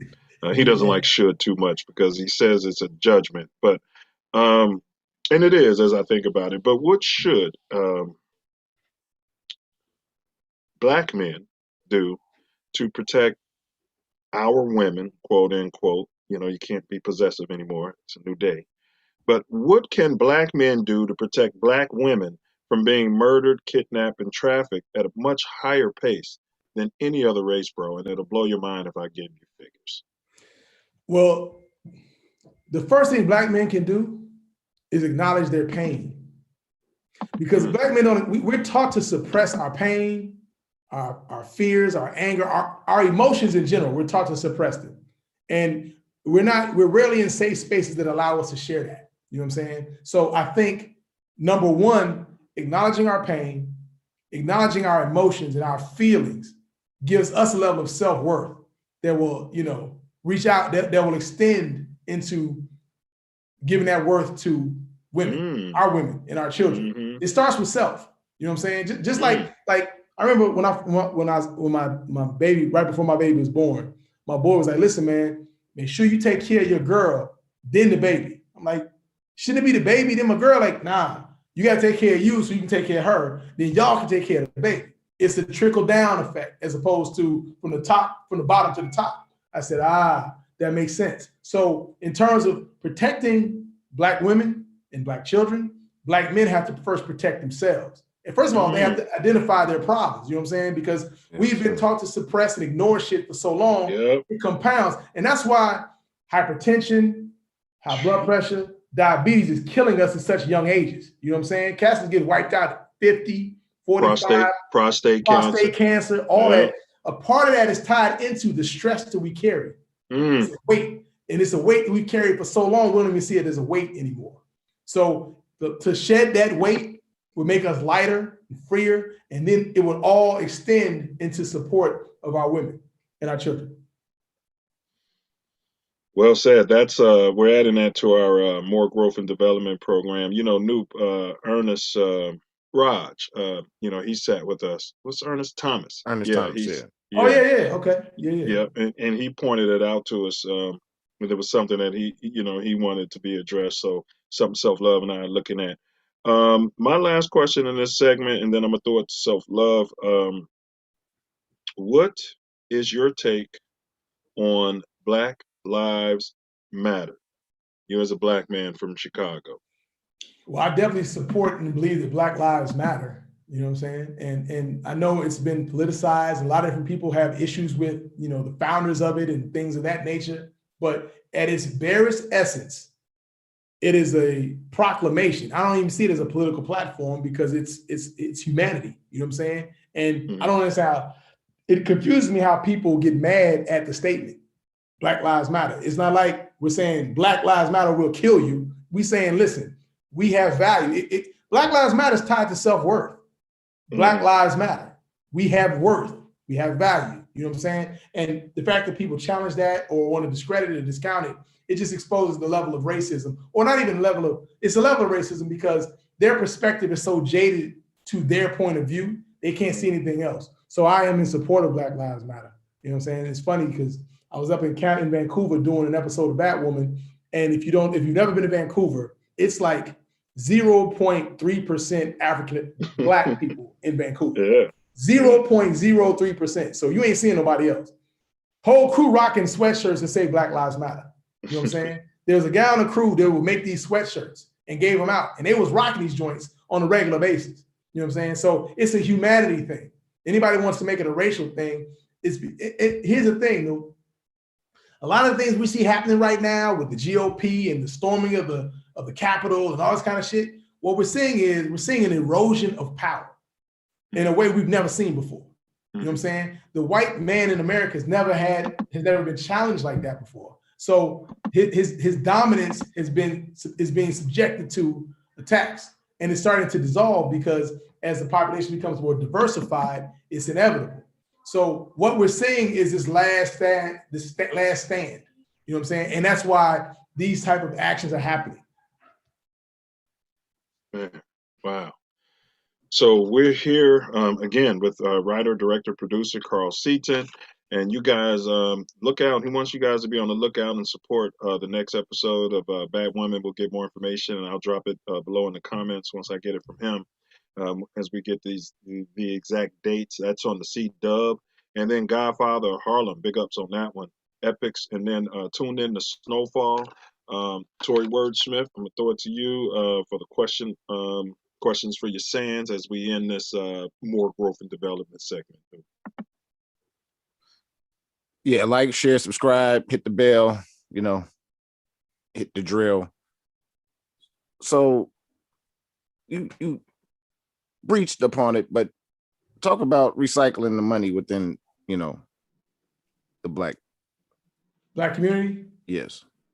Well, first of all, financial literacy is key. You know what I'm saying? Like we said earlier, you don't know what you don't know.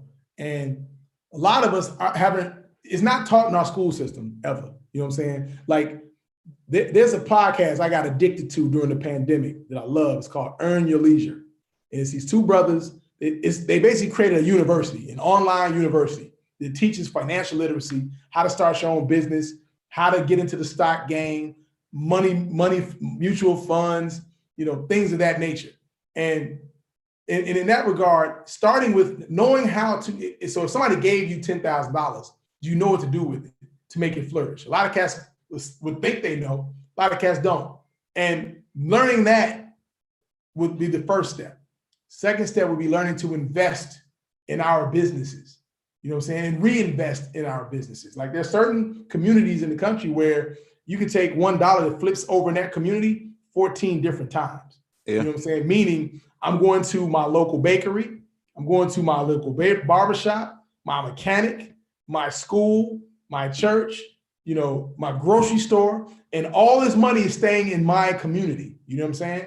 So doing things like that help elevate everybody. All boats rise. You know what I'm saying? So I think that would be key. You know what I'm saying? And sometimes, for example, looking at Chicago, there's a huge mentality of the crabs in the bucket. You know what I'm saying? Like everybody feel like they can only be number one. Everybody gotta be number one. And I can't fuck with you if I gotta be number one and I fuck with you. But I can't fuck with you if you number one. Or I look at you as number one. We always compete against each other and try to tear each other down. Thus the crabs in the bucket type of situation. So as opposed to saying, let me invest in you and you invest in me and we invest in him and the three of us invest in her. You know what I'm saying? And that type of mentality is what is required. And that hasn't been pushed or enforced in our community ever. We were always taught to hoard, to get ours, go get it on your own. And this is deeper than the community. This is families as well. You know what I'm saying? You got families that don't share the knowledge and the wealth. Where when someone, you know how it is when somebody passes and then there's all this infighting in the family because everybody's discussing the will and they come to blows and they fight at the funeral. My mom thinks it's only in our family, but go ahead, bro. Sorry to cut you off. I'm sorry, I keep trying to tell her it's everybody, but go ahead. Yeah, it is. I didn't hear what you're saying. What'd you say? My mom thinks that's only in our family, the infighting after the funeral. Bruh, I don't know what that's another thing about money, man. It really brings out people's characters and it shows you the high level of greed that capitalism has spawned. You know what I'm saying? So when you got families fighting and losing themselves over this residual income from someone passing because that's all they have. They don't have anything else. So they clinging for that and clinging for it. That's another issue that, that plagues our community. You know what I'm saying? So the greed, the selfishness, all that is rooted in the capitalism of the society. And we look at other communities that present some of that, but what we don't take from them is their ability to recycle their dollars and recycle their money and to compound interest gains long term. We don't be thinking long term. We be thinking short term. It's crazy because we spend as a community, we spend it would be the 5th largest economy in the world on what we spend every year. Yeah. And when we put it and rotate this money in our communities, it's going to be amazing and everybody's going to see a different situation. Yeah. And when we stop selling off the real property after someone dies, right? Man. We always sell the house gone, somebody that bought it. Man, dude, that was, I feel like that is one of the biggest catalysts of gentrification. They just wait. People are dying off and I'm just going to buy their house cash. To the family, wait, you're gonna give us how much cash? We're gonna take that. We're gonna take that. Because they're thinking long term. You know what I'm saying? They're thinking short term. They're thinking so for example, I bought some Jordan 2s. The Jordan 2s are my favorite Jordans of all the Jordans, right? I've always wanted some 2s since I was in high school, right? I bought some 2s, and after I bought them, I said, I got my 2s, now what? I said, okay, I'll never do that again. Every time I buy some Jordans or some Nikes, I'm gonna buy stock. You know what I'm saying? Meaning I'll own some of the company, as opposed to just buying some shoes and put them in a box in my closet. Let me get into ownership. You know what I'm saying? And that's the kind of stuff I learned from listening to cats on that podcast, Earn Your Leisure. Like, ownership is where it comes from. You know what I'm saying? Dividends. And his brother, the Wall Street Trapper, talked about that, about, you know, owning your freedom, owning your time. You know what I'm saying? And not getting caught up in, you know, the bullshit of I gotta be fly, but I got a $400,000 wardrobe, but I don't own any property. You know what I'm saying? Like, and I know cats like that. You know what I'm saying? I want to say ownership over slave ship. Ownership over slave ship. Yeah. My great grandfather, he put in place where he couldn't sell the land after he passed. You know what I mean? He put it in the deed so it can only be sold within our family. Yeah, and that's what's up, bro. That's what it takes, man. Because right, that's something that we need to look into, you know, talking about with our families and putting in place. Yeah, because I mean, one knucklehead in the family can fuck up the whole situation. Everything. And it's funny is you never know where that knucklehead coming from. You think they had their shit, you think they had their shit together, but once that shit dropped, like, oh shit, my cousin's a knucklehead, or my brother's a knucklehead, or my sister's a knucklehead, and she about to fuck everything up. And by then it's too late. You got lawyers involved and they getting all the money. You know what I'm saying? Right. That's what the legal team getting all the fees. Right now we about to go into this little break. We're at halftime. It's halftime. What's up? Yes, sir. Hey, we'll be back in 5 minutes. Stretch your legs, Snoop. We'll be back in 5-6 minutes, bro. Make a phone call, text, whatever you got to do, and then we need you for another 45 minutes or so after this mix. Cool. Appreciate you, brother. Yes, sir. We are sitting with Carl Seaton, and director, producer extraordinaire, dropping gems.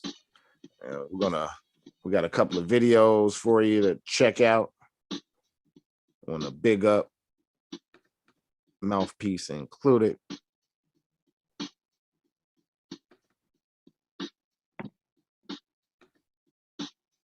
Oh yeah, the Great Dictator, TATN. Yes. Great Dictator, TATN. Yes, sir.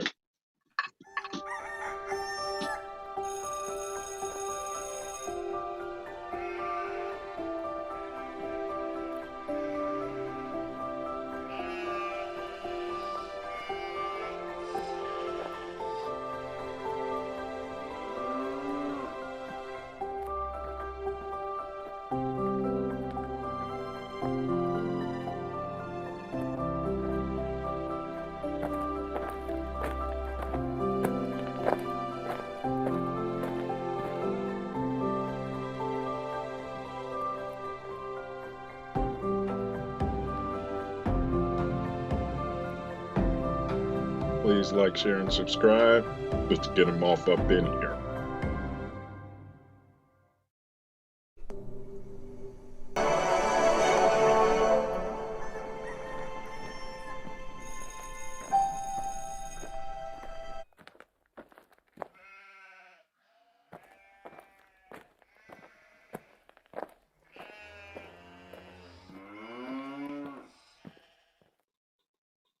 Man, I thank you guys for inviting me on. Thank you. Great format, very solid. You know, it don't have that low budget movie feel. You know what I'm saying?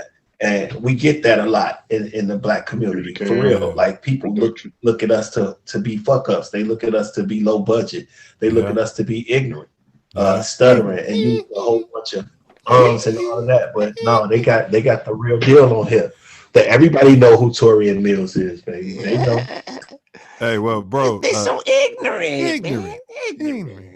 Hey, but this platform's your platform. This platform's my platform. From two-time Inglewood, teacher, California to the Chicago, South Shore. Crazy thing about it. This platform is made I'm gonna give it all. The crazy. Ordain and establish this Constitution for the United States of America. I was trying to get out the end of the preamble. But go ahead, bro. He ain't lying, y'all.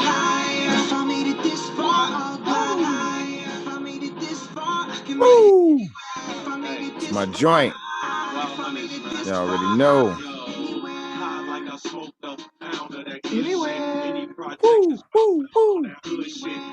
Welcome back to the Self Love Show, where we are expanding consciousness. We are sitting with Carl Seaton, director, producer, dropping gems and dropping jewels. Yes, sir. Man, this our boy Trife Mac. Check him out. Hey, y'all, and we're about to jump into, as always, big ups to Trifo. Y'all check out Trife Mac. This is one of his signature songs. It's entitled Anywhere. He on some grown man stuff. He from the All Gale Gardens and on some more growth and development. And he's also part of the Give Back Gang. He sat with us. But as we spin into the second half, brothers, we're going to jump into how this man has been stuffing his money bag full of fiat currency. So his professional life, and then some quick, wrap up esoteric type questions so that, we can get this wrapped up. And really appreciate you doing this. And again, we are with my brother, Carl Seaton. He's a director, writer, and producer. He's not an actor. He's from 64th. He's not from 63rd. Yeah, and right now he's plugging the upcoming episodes of Batwoman on CW and Godfather of Harlem on Epix. And he said, make sure you guys be tuning in to Snowfall FX. You can hit him on his website, carlseaton.com. Any other contact information, like IG or anything you want to share if somebody wanted to reach out to you, bro? Yeah, Mr. Carl Seaton on Facebook, Instagram, and Twitter. Same, it's all one word. Mr. Carl Seaton is my handle on all of them. And the Godfather of Harlem episode is called the Bonanno Split. Oh, yeah, that's dope. Yeah, episode 9. I did the penultimate episode. Episode 9 it's 10 episodes each season. So I did episode 209. No, you forgot that, bro. That's dope. Yeah, I was like, how did I forget that? Yeah, that's dope. All right, all right. Appreciate that, bro. Yeah. All right, so Self, you guys, please like, share, and subscribe.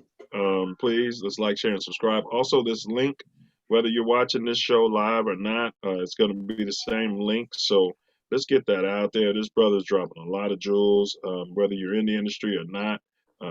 Just a lot of stuff, about life, in general. And then, of course, what we're all about, which is obviously more growth and development. So that's what Self Love are doing over here, right? So, yes, sir.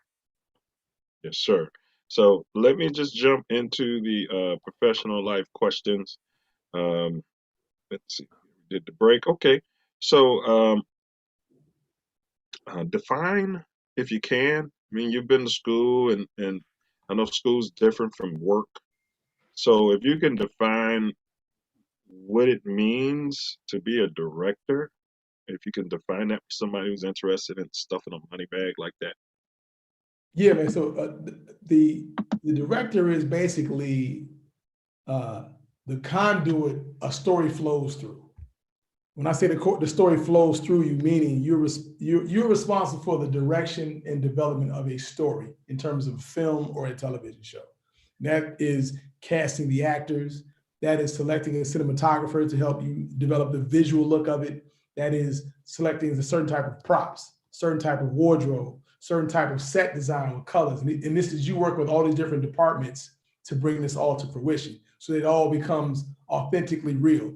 So the goal is, as a director, is to tell a profound story that makes someone believe that this fictional created world you're making is real at the moment that you're making it. So that when they watch it, there's a connection with that. And that, like I said, there's various components involved with that. So as a director, all roads roll through you in terms of telling that story. Man, you just taught me something, bro. So it's more than just directing the shots and the film and everything. It's almost like an entire director of operations of corporations. So you're directing the whole joint. Yeah. Mm-hmm. And like I said, that's why you have to always have the macro view for everything, character arcs, colors, visual effects and so forth, so that you can incorporate all of that into this large collage. You know what I'm saying? Like this painting behind me, you know what I'm saying? Like I have to be able to look back and see it all in its entirety to tell the story. And sometimes it's not just you though. Sometimes you're working in allegiance with the writer, the producer. It's a collaborative effort, you know what I'm saying? So, I mean, some people subscribe to this auteur theory where the director comes up with everything, and I don't subscribe to that, because when working with professionals and amazing storytellers, we all elevate the story together. You know what I'm saying? And I'm one of those best idea wins kind of guys. Like I may have an idea, it's all right, but if somebody comes with a doper idea and I know it's dope, it's gonna make the story doper, let's rock with it. You know what I'm saying? So, different directors have different styles of working, but as a director, you're responsible for telling a profound story that's emotionally impactful and engaging to the audience. So story over ego would be a mantra for you. Absolutely. Absolutely. Yeah. Can you describe for the Self Luv Nation how you got started in this particular field, and then what was your motivation? Because coming from Pullman, I'm sure it's not many kids just coming up, like, hey, especially at that time, bro. Like it wasn't many of us doing that. Like, hey, I'm going to be a director. I didn't think about being a filmmaker until I was on my way to college, actually, with an undeclared major. And it was the summer of '89. I just graduated from high school, and I was like, yeah, I'm going to SIU. So I'll figure out what I'm gonna do. And then I went to the theater and I saw Do the Right Thing that summer. It was late June. I saw Do the Right Thing. And I came out of that theater, man, like just transformed. Like, this is what I want to do with my life. I want to make people feel the way I just felt coming out of that theater. So I always credit Spike Lee for number one, making a film like Do the Right Thing. And then number two, creating blueprints, because with every film he did, especially his first 5 films leading up to Malcolm X, he wrote a book chronicling his experience of each film. And those became like my go-tos, man. I would read them again and again and again. Every time, like I had a little ritual, man. And when the Spike Lee movie dropped, I was at the theater no later than Saturday. I preferred Friday, but no later than Saturday night, I was in the theater watching the Spike Lee movie and then getting that book shortly thereafter. So that sent me to, at SIU, I declared film as my major. So I got into mass communications because he had mass communications at Morehouse. So I said, let me get into mass communications first. And SIU was set up where you take general education course your first 2 years, then you get into your major your third year. And in my third year, I got into the film program. And I wasn't a huge fan of that film program because it was all based in theory and experimental and documentary. And I said, this isn't what I want to be doing. So I got to find another option. So during my Christmas break, I was in Chicago, and that's when Newt Ken Young, who was already at Columbia, was like, yo, man, you need to check out my school, man. You might want to look into Columbia. So I went up to the school, and this is how long ago it was. I'm walking around on campus. This is before terrorist attacks. So you can walk on campus, just be looking around, and nobody's going to stop you. So I'm literally walking around and talking to, I'm just running up on random people, asking them questions about, where's the film program at, where's the film lab at, and all that, and talking to people. Ended up talking to a professor in the film department and didn't know he was a professor. Asked him a bunch of questions. He's answering for me, and he didn't even realize he's selling me on this school. I'm like, oh, I'm at the wrong school. I'm at the wrong school. He's telling me about, you start shooting out, you start, Tech 1 courses with a camera, you start shooting your own films, and you keep building and building and building. I'm like, this is what I need now. And I'm like, okay, I'm 3 years in. 1 more year, I'm graduating, but I'm like, I'm not going to be where I need to be once I get out of college. So I transferred to Columbia and immersed myself in the film program at Columbia.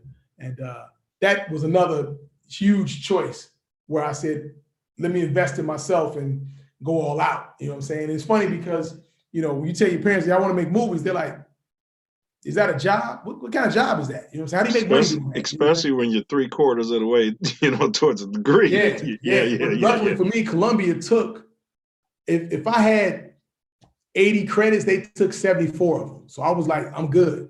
Oh, and then when I went to Columbia, I wasn't fucking around. I was taking like 20 hours a semester. I was all in. I was going hard body. You know what I'm saying? So Columbia was a great step in the right direction because it really started showing me that there was a craft to telling stories.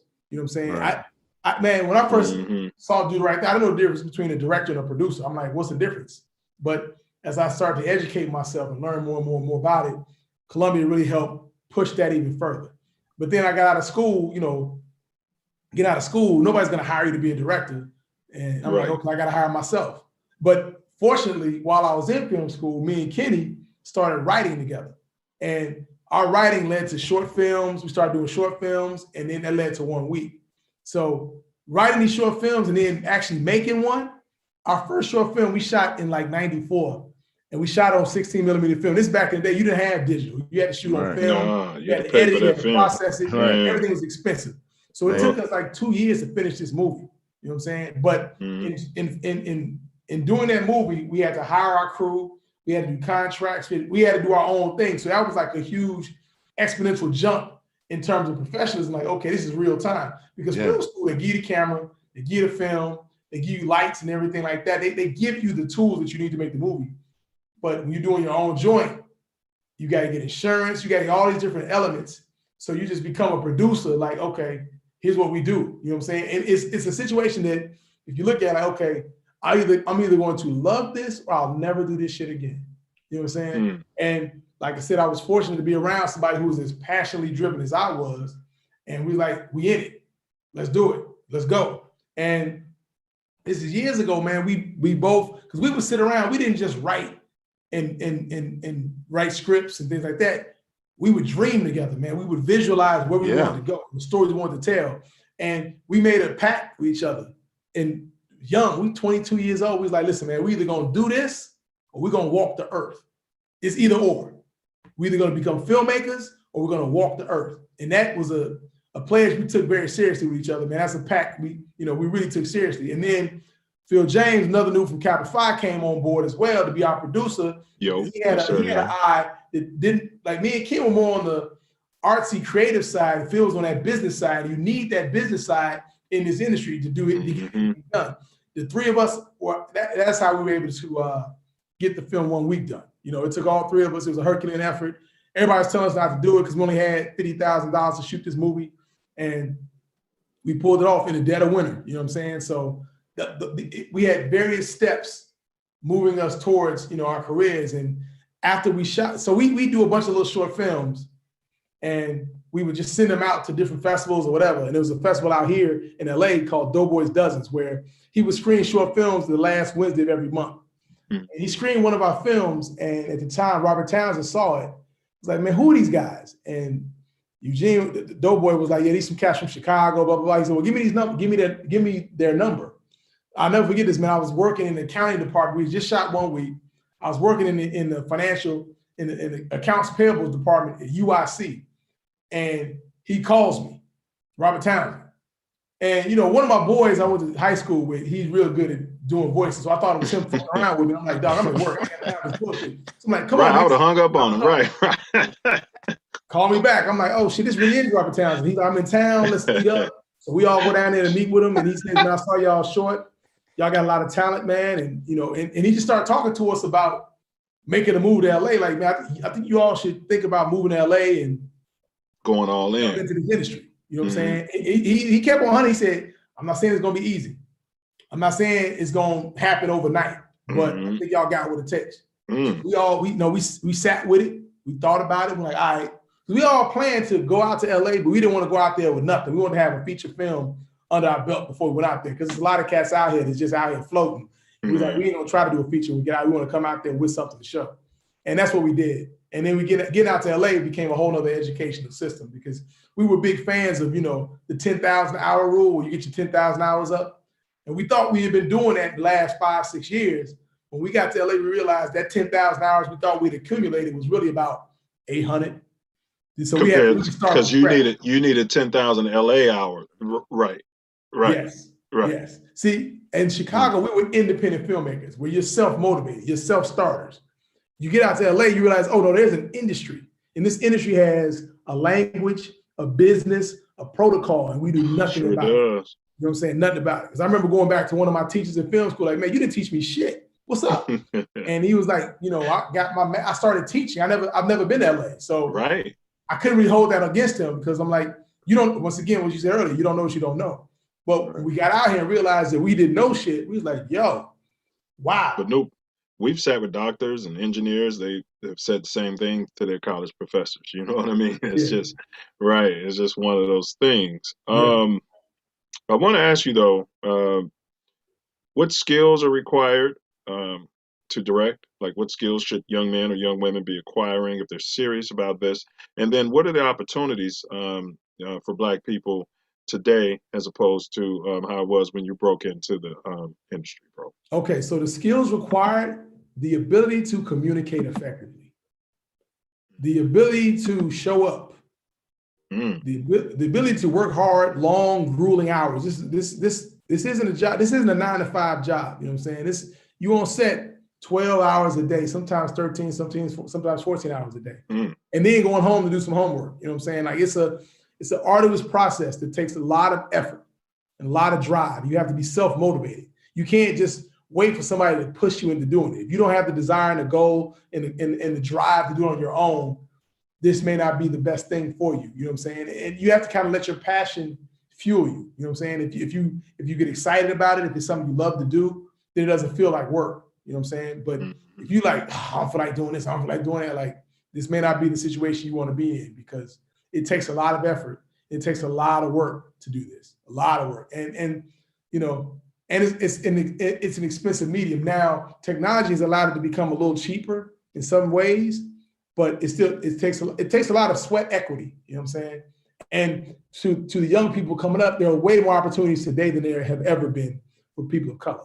You know what I'm saying? You got different shows on different networks, you have streaming services, you have YouTube, you have outlets to put your work out. You know what I'm saying? There are people that only put their movies and their projects on their own content on their own pages or whatever, and are making a living doing that. And you can do that now. Before, and like I said, I was out there, the internet didn't exist really like that. Outside of emails and Yahoo, internet wasn't popping like that yet.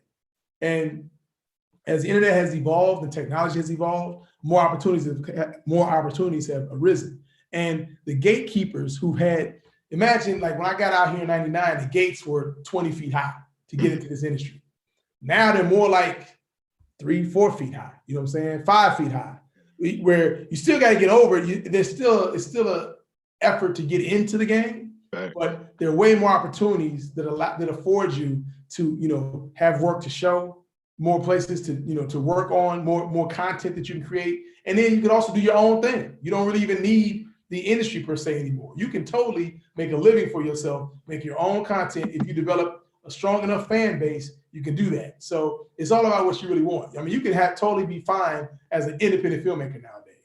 Whereas before, it was touch and go. You know, there was a period where you could eat really good as an independent filmmaker if your movies went straight to DVD because you had Hollywood Video, you had Blockbuster, you had videos in Walmart. But once these ancillary markets started drying up and the DVD game started to evaporate, things just started going bootlegging. Bootlegging, right. It became more difficult. So once again, the internet rebounded with that. So there are ways that you can do that, because I know folks with YouTube channels making thousands of dollars a month, you know what I'm saying, just putting out content. Yeah, we had one in the chat today, Big Nick, South Florida. Big ups, you know, big ups, Big Nick.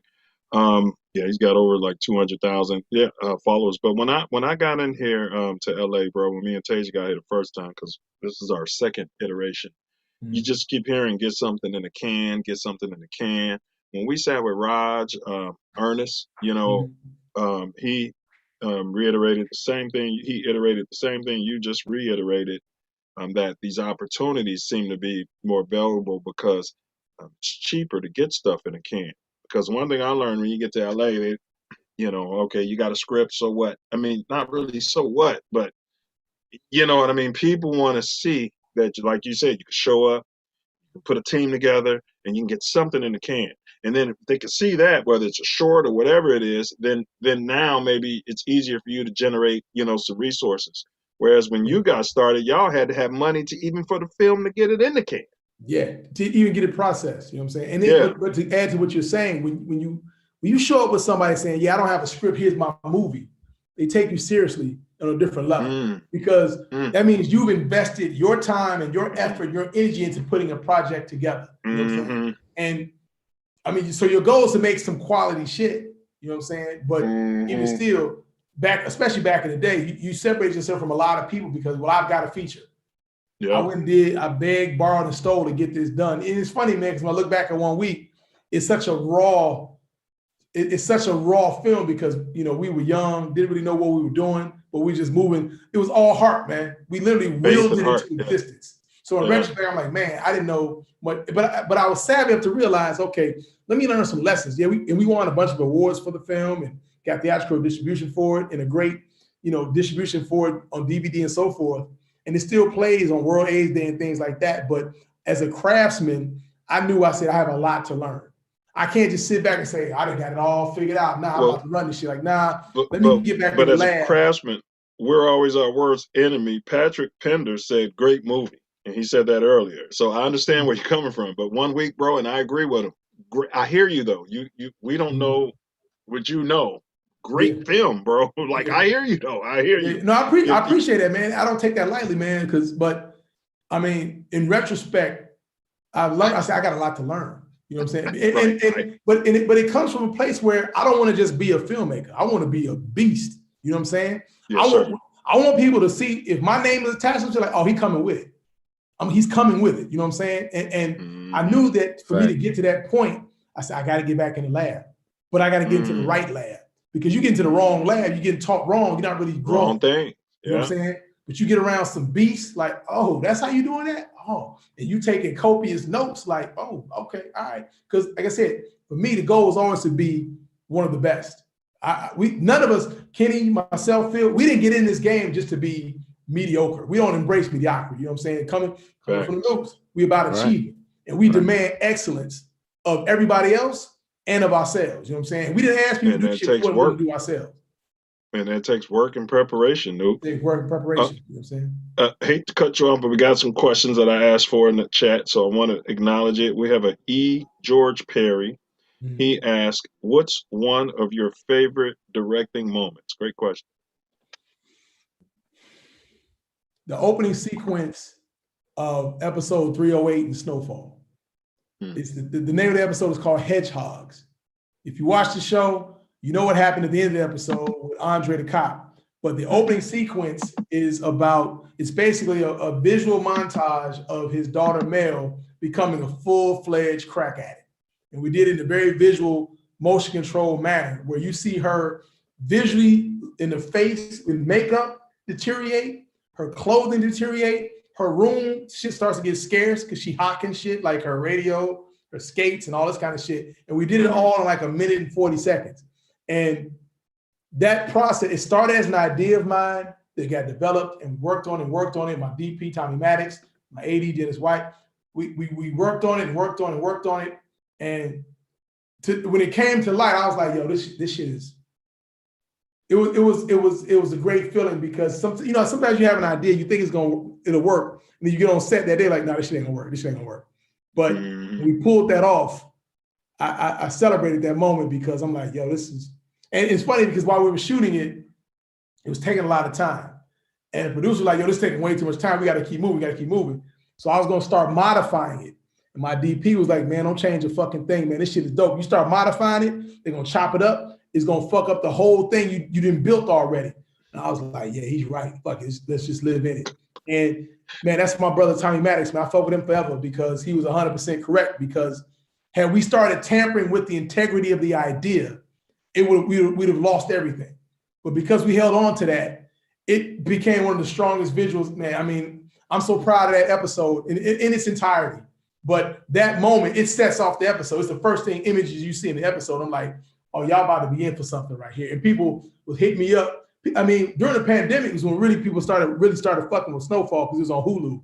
And people started hitting me up like, yo, I just watched this episode with your name on it, man. Great job. I'm like, all right, cool. And now it's just bananas with season 4 just wrapping up. And people hit me up on social media and LinkedIn. And just people I don't know, just hit me up like, I just saw your name and congratulations. And, people that I went to college with and I grew up with that knew I've been pursuing it since I was 17. It's a great form of validation that, when you stand in your purpose, it's great to actualize that purpose. So that, I would say that's one of my proudest moments, man. But other than that, man, that's probably the most recent one. First one was getting 1 week done, man. You know what I'm saying? Because, you always see people get together and talk about what they're going to do.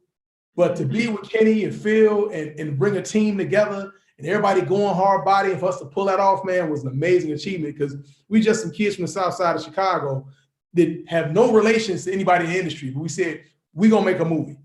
And cats like our mentors, our teacher, my professor, like, you may want to get a little bit more money first, or go shoot a trailer. People like, use that $50,000 to shoot a trailer and then get more money. We're like, fuck that, we going. And even I was hesitant at one point in time. And Kenny feels like, man, fuck it, we just gotta go. We just gotta go, we gotta believe. And these brothers taught me how to believe in what we were doing full throttle. Because I was like, maybe they right, maybe we should work on getting more money. But we'd had some flighty investors that pledged some money, then they disappear, and this happens and that happens. Like, okay, how much do we have? Fuck it, let's go. So that's probably one of my proudest moments, man. Just connecting with some like-minded individuals that were as driven, and actually driven more so than me in moments, because they pulled me sometimes. And for us to pull that off and for it to have a life to this day is pretty magical, man. I mean, this October 5th, it'll be its 20th anniversary that it came in the theaters coming up. So it's pretty special. Well, I want to big up you because you mentioned Spike and the time at Columbia, and then we're focusing on 1 week. We had Milana Jackson. I don't know if you know her. She sat with us. Yeah, no, and she was in 1 week. Yeah, right, exactly. Wait, hold on. Because I saw that interview. What y'all didn't talk about is Milana, and we didn't know this when I did 1 week and she auditioned, she got the part. We shoot the movie, blah, blah, blah. And like, yo, so where you from, Milana? She's like, I grew up, blah, blah, blah. Like, wait, where you grew up? She grew up on my block in West Pullman. So she was a lot younger than me. So I didn't remember her as Milana. Right. I remember her as little Mickey who lived down the block. Like, wow, you're little Mickey. Like, it's crazy. She kind of went on it and I started talking over her. Yep, she was, okay, yeah, okay, yeah, all right. So we go way, way, way, way back, man. Yeah. Yeah. And then she's killing it right now, man. She's good people. She's very talented. Very talented. Very great talented. People. Love that earth. And she was on 73rd and Stony Island, right around. That's in Self Love's backyard. Yeah. Yeah. Oh, and that's that E. George Perry. I'm assuming that's my regulator, Ernest Perry. So that Ernest just gave you your blue jacket. If you leave and come back, you got your jackets. Never knew your middle name was George. I've learned two things today. Pat Pender said that his ship, Tracy, and his dean, I guess he's talking about his dean of colleges when he was in school, Dre, was in 1 week. Yeah. Yes. Trey Baller, may he rest in peace. Yes, my brother, man. Trey Baller, That's man. Crazy. Yeah, great brother, man. Great. I mean, like I said, Noops have always supported us through our years, man. That's why I always give love to the Noops in any way I can, because even though they may not have understood what we was on, they was like, y'all win, y'all gonna do it. Y'all gonna be big. Y'all gonna be. They were saying that shit. We talking 93, 94, 95. Yeah. And so and it's great to be around some brothers that support you like that. And they wasn't doing it on some, it's the popular thing to do. Because what we was doing was so foreign to motherfucker. It's like, if y'all say y'all gonna do it, y'all gonna do it. And that's gonna be that. You know what I'm saying? So yeah, Tracy Jones in the film, Derek Edwards, and Derek lived across the alley from me in West Pullman. What? Yeah, man. We go way, me and Derek go way. In fact, Derek got a nickname. I ain't gonna put him on blast, but Derek got a nickname. I've been calling him since I was 5 years old. So I'm gonna leave that alone. But yeah, we go way, way back, man. Hey, did you go to Holy Angels too, or that was just Kenny? That was Kenny. Okay, all right. Because my mom said, because when she watched that, I was over there for a minute, man. I'm a nomad all throughout the South Side of Chi mainly, and there was a time I lived on 100 and something in Prairie, bro. And I was so I was at school with that cat. You know what I mean? It's just weird though, that I never forget her face. DJ Grilla, Jay Green, he got his name from me. He'll never give me credit. He said, have you been offered to stream? I guess he's pocket watching here. Have you been offered to stream 1 week on any platform? It was on Netflix years ago. So here's the thing. So we had a deal with it. Every couple of years we get another deal for it. Like BET had it for a couple of years, Bounce had it for a couple of years, Netflix had it for a couple of years, and right now we're in between deals. And we're in discussions for another deal. We haven't landed one yet, but if you still get DVDs from Netflix, you can get a DVD of it. But right now it's not really available. In fact, some kid had it on YouTube for a minute and had a lot of views off of it, which is really cool. But right now it's not really available anywhere because we're in a negotiation. Pour that down. I hear you. Some kid put it up there. I hear you. I got you. DJ Grilla follow-up question said, having worked on The Chi, what are your thoughts on the series overall on The Chi? It's cool. You know, it's a different take on the city. You know what I'm saying? I had a great time on there.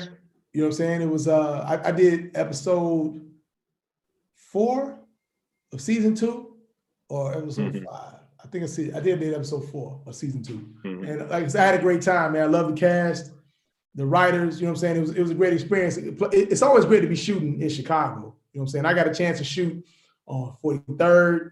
55th. Kids, we're not talking about shooting guns either. Go ahead. Yeah, when shooting exactly, film, so it was great, man. And so I embraced that experience for what it was, man. And shout out to the Chi because the new season starts this Sunday, as a matter of fact. So definitely support, man. You know what I'm saying? So it's a cool experience. And like I said, I banked it because I appreciate Lena Waithe because facts. The fact that we've been shooting something in the Chi and putting the spotlight on, you know, our city, our culture, and all that, you know what I'm saying? Because it gets, I'm gonna keep on, honey. It gets mixed reviews, especially from folks from the Chi, because people hit me up like it's mine. I'm like, yo, I did one episode seasons ago.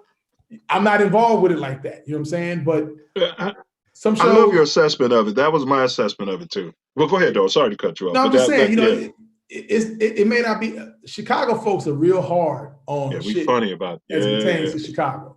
And I know that. Shy, man. I know that. You know, boy, everybody got their opinion. Yeah. Man. Like we got a solidified point of view. Like it ain't different where I'm at to the west side or north side. Like it ain't no different point of view here. Correct. So I mean, you know, how you supposed to incorporate all that? People got to be what they are, you know.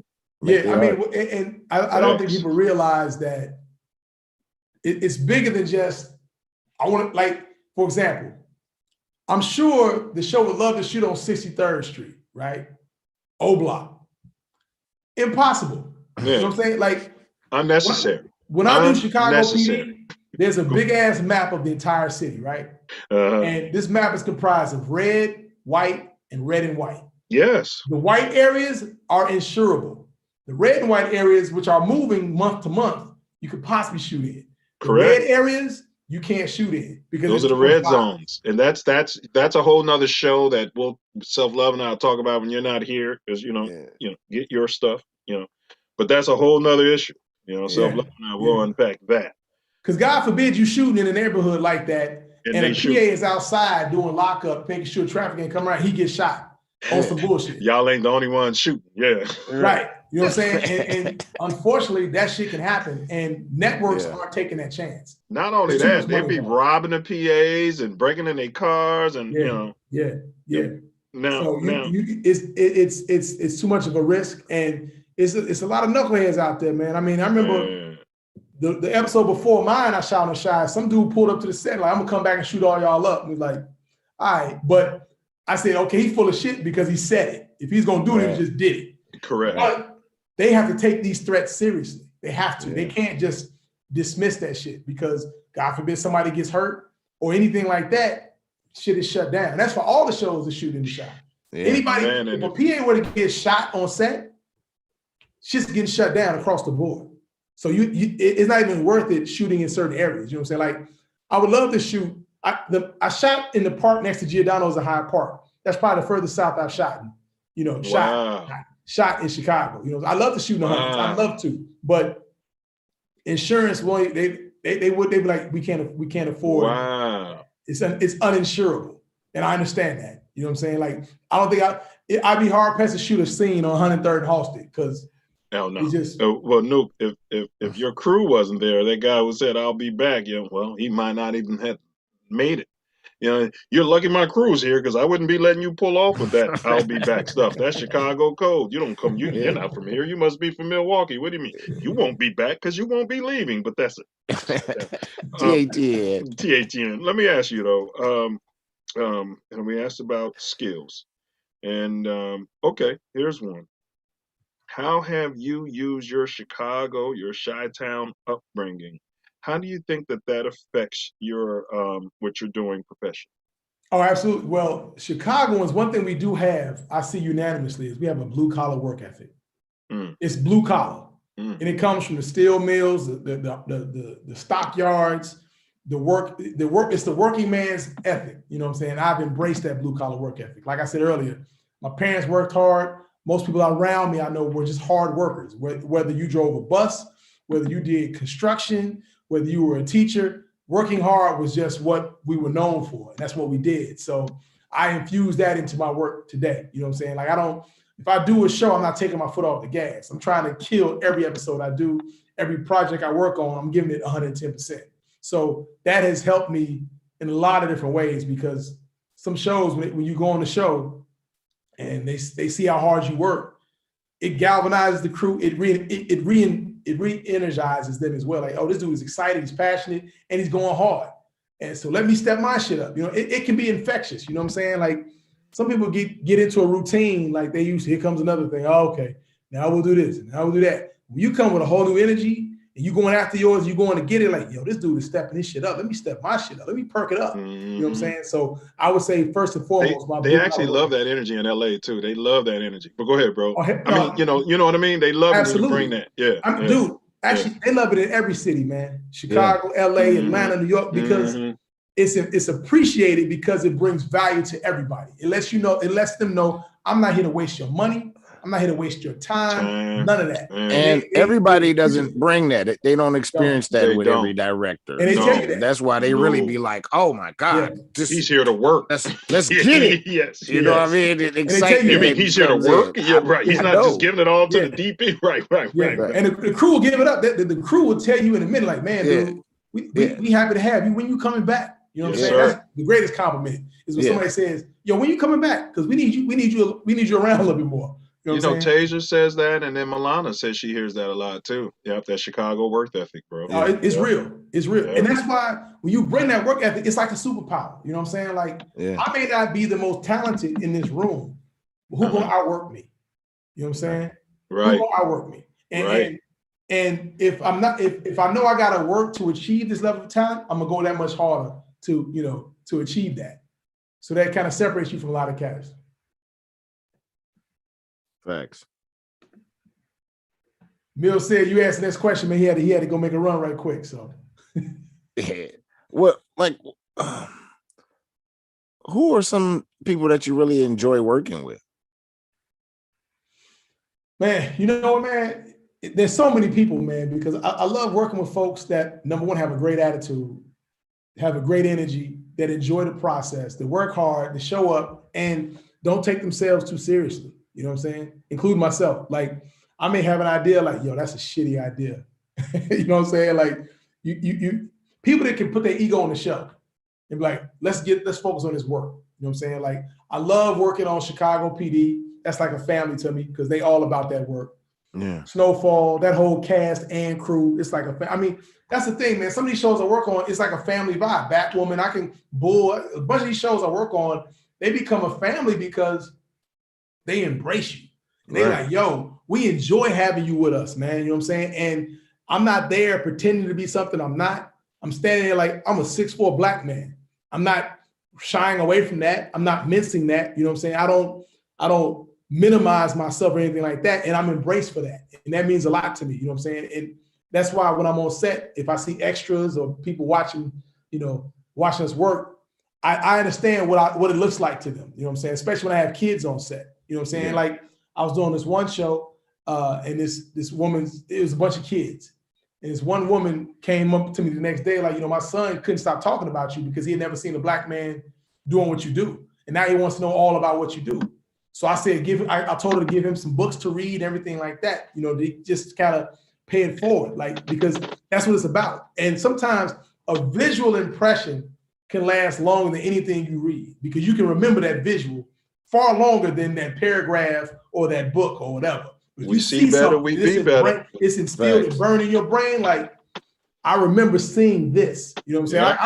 I remember the very first movie I ever saw was 5 on the Black Hand Side. I didn't know what it was about. I didn't remember, but I just remember being in the theater, seeing black people on the screen. I'm like, huh.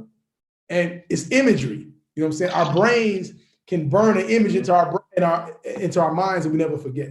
And so I take that, I hold that dearly when I'm on set, that I represent, not just for me, not just for black men, but people of color. You know what I'm saying? To show them that you can be professional, you can be hardworking, you can be humble, all of these things. You know what I'm saying? You'll never see me berating anybody on set. I'm not ever gonna be berating somebody on set, because I ain't trying to be berated on set. You know what I'm saying? There's a respect that's always given. You know what I'm saying? There's a way you communicate, the way you move around the set that makes people say, I like how you do things. I like how you maneuver and so forth. And it resonates with people. You know what I'm saying? Because when people, I'll be somewhere, man, and somebody says, you may not remember me, man, but I was a background actor on this show, and you took the time to talk to all of us about what was going on. You didn't have to do that. That meant a lot to us, and blah, blah, blah. And, you know, it's the little things that you do. It's the little nuances and little moments that you create that leave an impression on folks. So that means a lot to me in that regard. I quoted as saying respect. You know, Chicago is like, for a big city, it's a courteous town. You were talking about earlier how the gentleman, what I noticed is like in Chicago, we demand our respect to a certain extent. So like if you step on somebody's foot, you learn right away, hey, excuse me, brother. You know what I mean? Because if you don't even say that, it could really be a problem.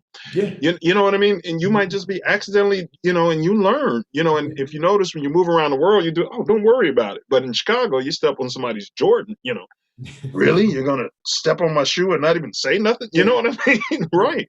Yeah. That's another thing, Luke, you touched on, man. Like I said, my blue-collar work ethic is one thing, but acknowledgement is another thing. Acknowledging someone's effort, acknowledging their talent, acknowledging what they bring to the table. Man, because people don't really do that a lot. So when you're like, yo, man, I appreciate you, and thank you for bringing this gift to this situation. And like, that goes a long way as well. That goes a long way, because people aren't used to being acknowledged for what they bring to the table. Like, it means as much as the money. The money is just a form of acknowledgement.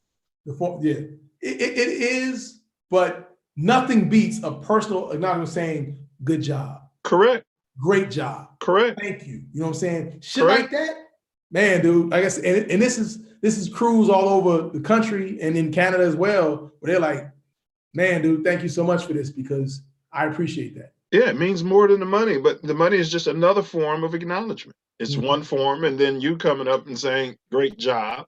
That means a lot. That means a lot coming from the director, you know, or the dean.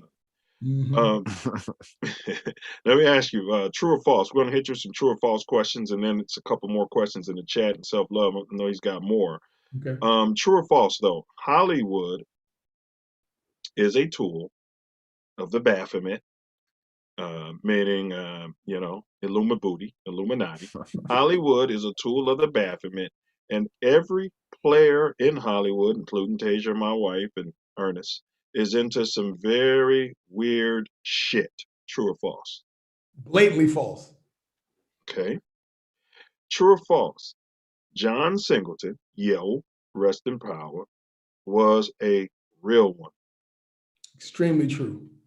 Big ups. I would love to have met that brother. True or false? Chicago has the dopest people on the planet. I got to think on that. I would say true, because I'm from there. He's been gone a long time, though. So. But here's why I got to pause. Because we have some dope people there, but Chicago is the hatingest capital of the country. Self says that all the time. It's I mean, you want to learn how to hate? Dichotomy. Yes. No, it's dichotomy. Go to Chicago. You want to learn how to like hate on somebody? Go hang out in Chicago. Man. Serious dichotomy, bro. Hate you over nothing, want to stomp you out and take all your stuff. And you're like, what happened here? What, you know what I mean? What happened? Exactly. What happened here? What did I do to you? I don't even know you. You know what I'm saying? And they just hate you. Hating the way you look, hating any of your achievements. The way you talk. Yeah. The way you talk. Anything. And that's why I hesitate. You know what I'm saying? Because I've been in some cities where there's a much more genuineness for the betterment of their brother and sister. You know what I'm saying? And I wish Chicago had it. And I'm not saying all Chicago has it. But look at the question in a vacuum. True or false? Chicago has the dopest people on earth. We're not saying, you know what I mean? That we don't have fuckery. Right? There's some dope people in the shot. There's some dope people. All right. I feel you. That's fair enough. It's fair enough. It's fair enough. Yeah. Understand where you're coming from, but you know. We do. All right. True or false?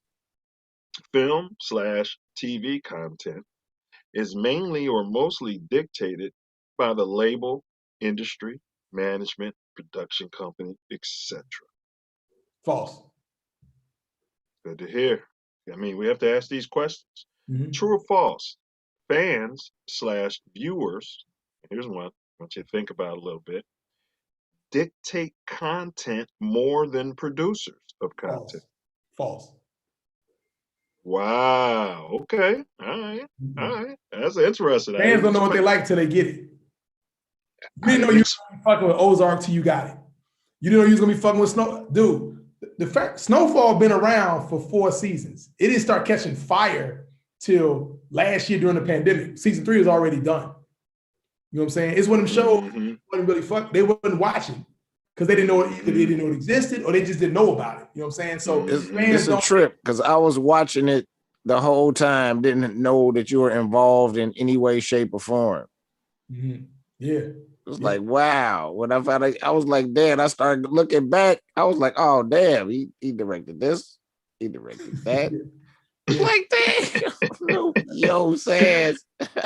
Well, I move on the low, man. I'll tell you about it after it's done. Rarely do I talk about what I'm about to do, but go check this out because I did it already. I don't be like, well, I'm about to go do this, and that. You know, I'm all about that work, man. I mean, there's enough people to grandstand. I'm not a grandstanding dude, man. Hey, that's how you end up in a trick bag. You know, everybody ran around the yard. I'm about to pledge beta. You know, I'm about to pledge nuclear beta. I'm about to pledge, gamma up. And then, they didn't about finish. You know what I mean? Because cats didn't know I was online. They're like, who's the dude in the front? Like, nobody knew me on campus because I was a freshman. And I lived off campus my freshman year. So when I was pledging, cats didn't know who I was.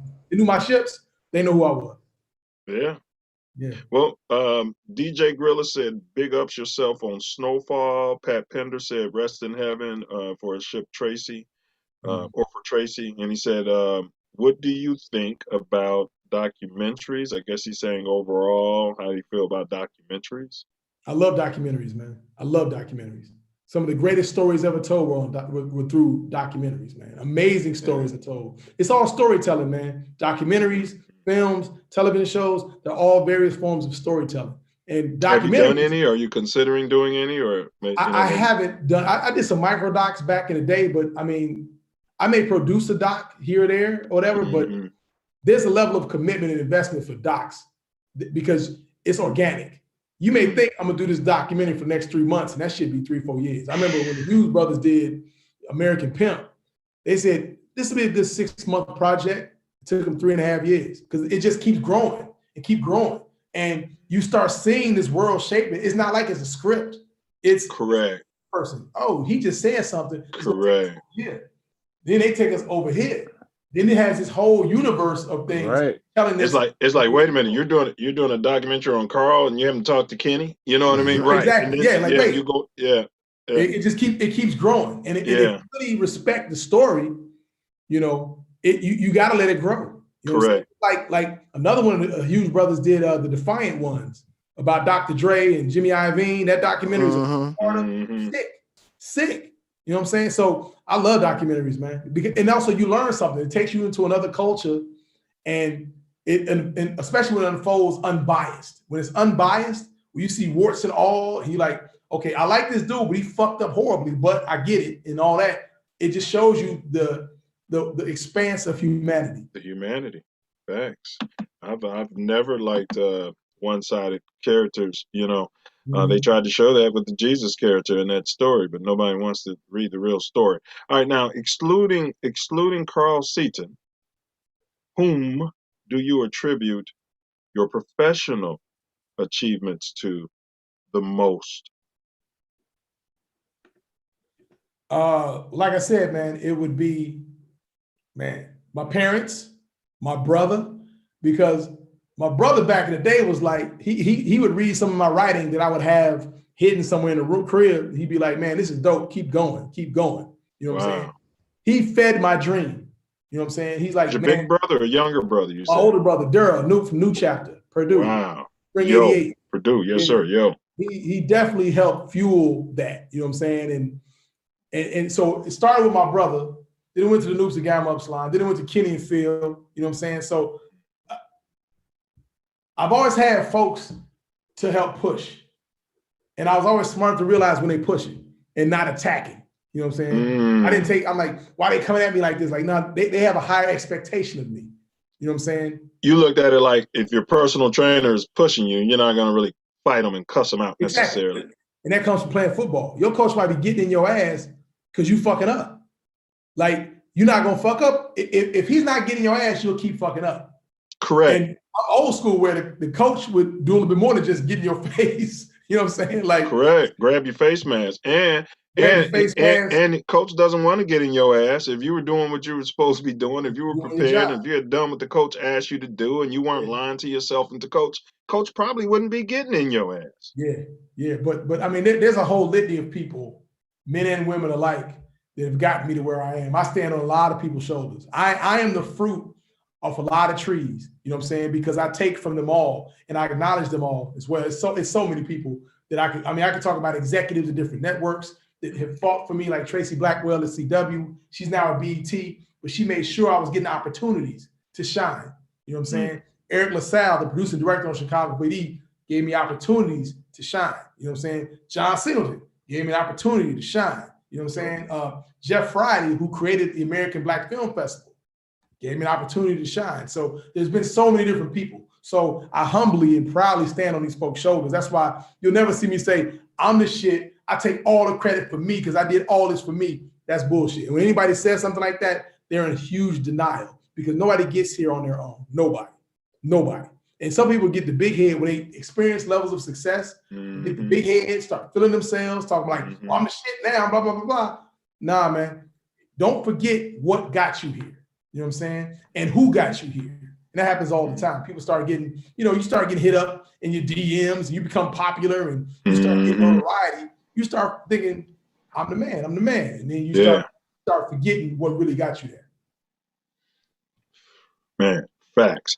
I got one more in this segment and then we got the wrap up. But before we jump into the wrap ups and between that, Self Love's probably got a question for you. We'll throw it to him.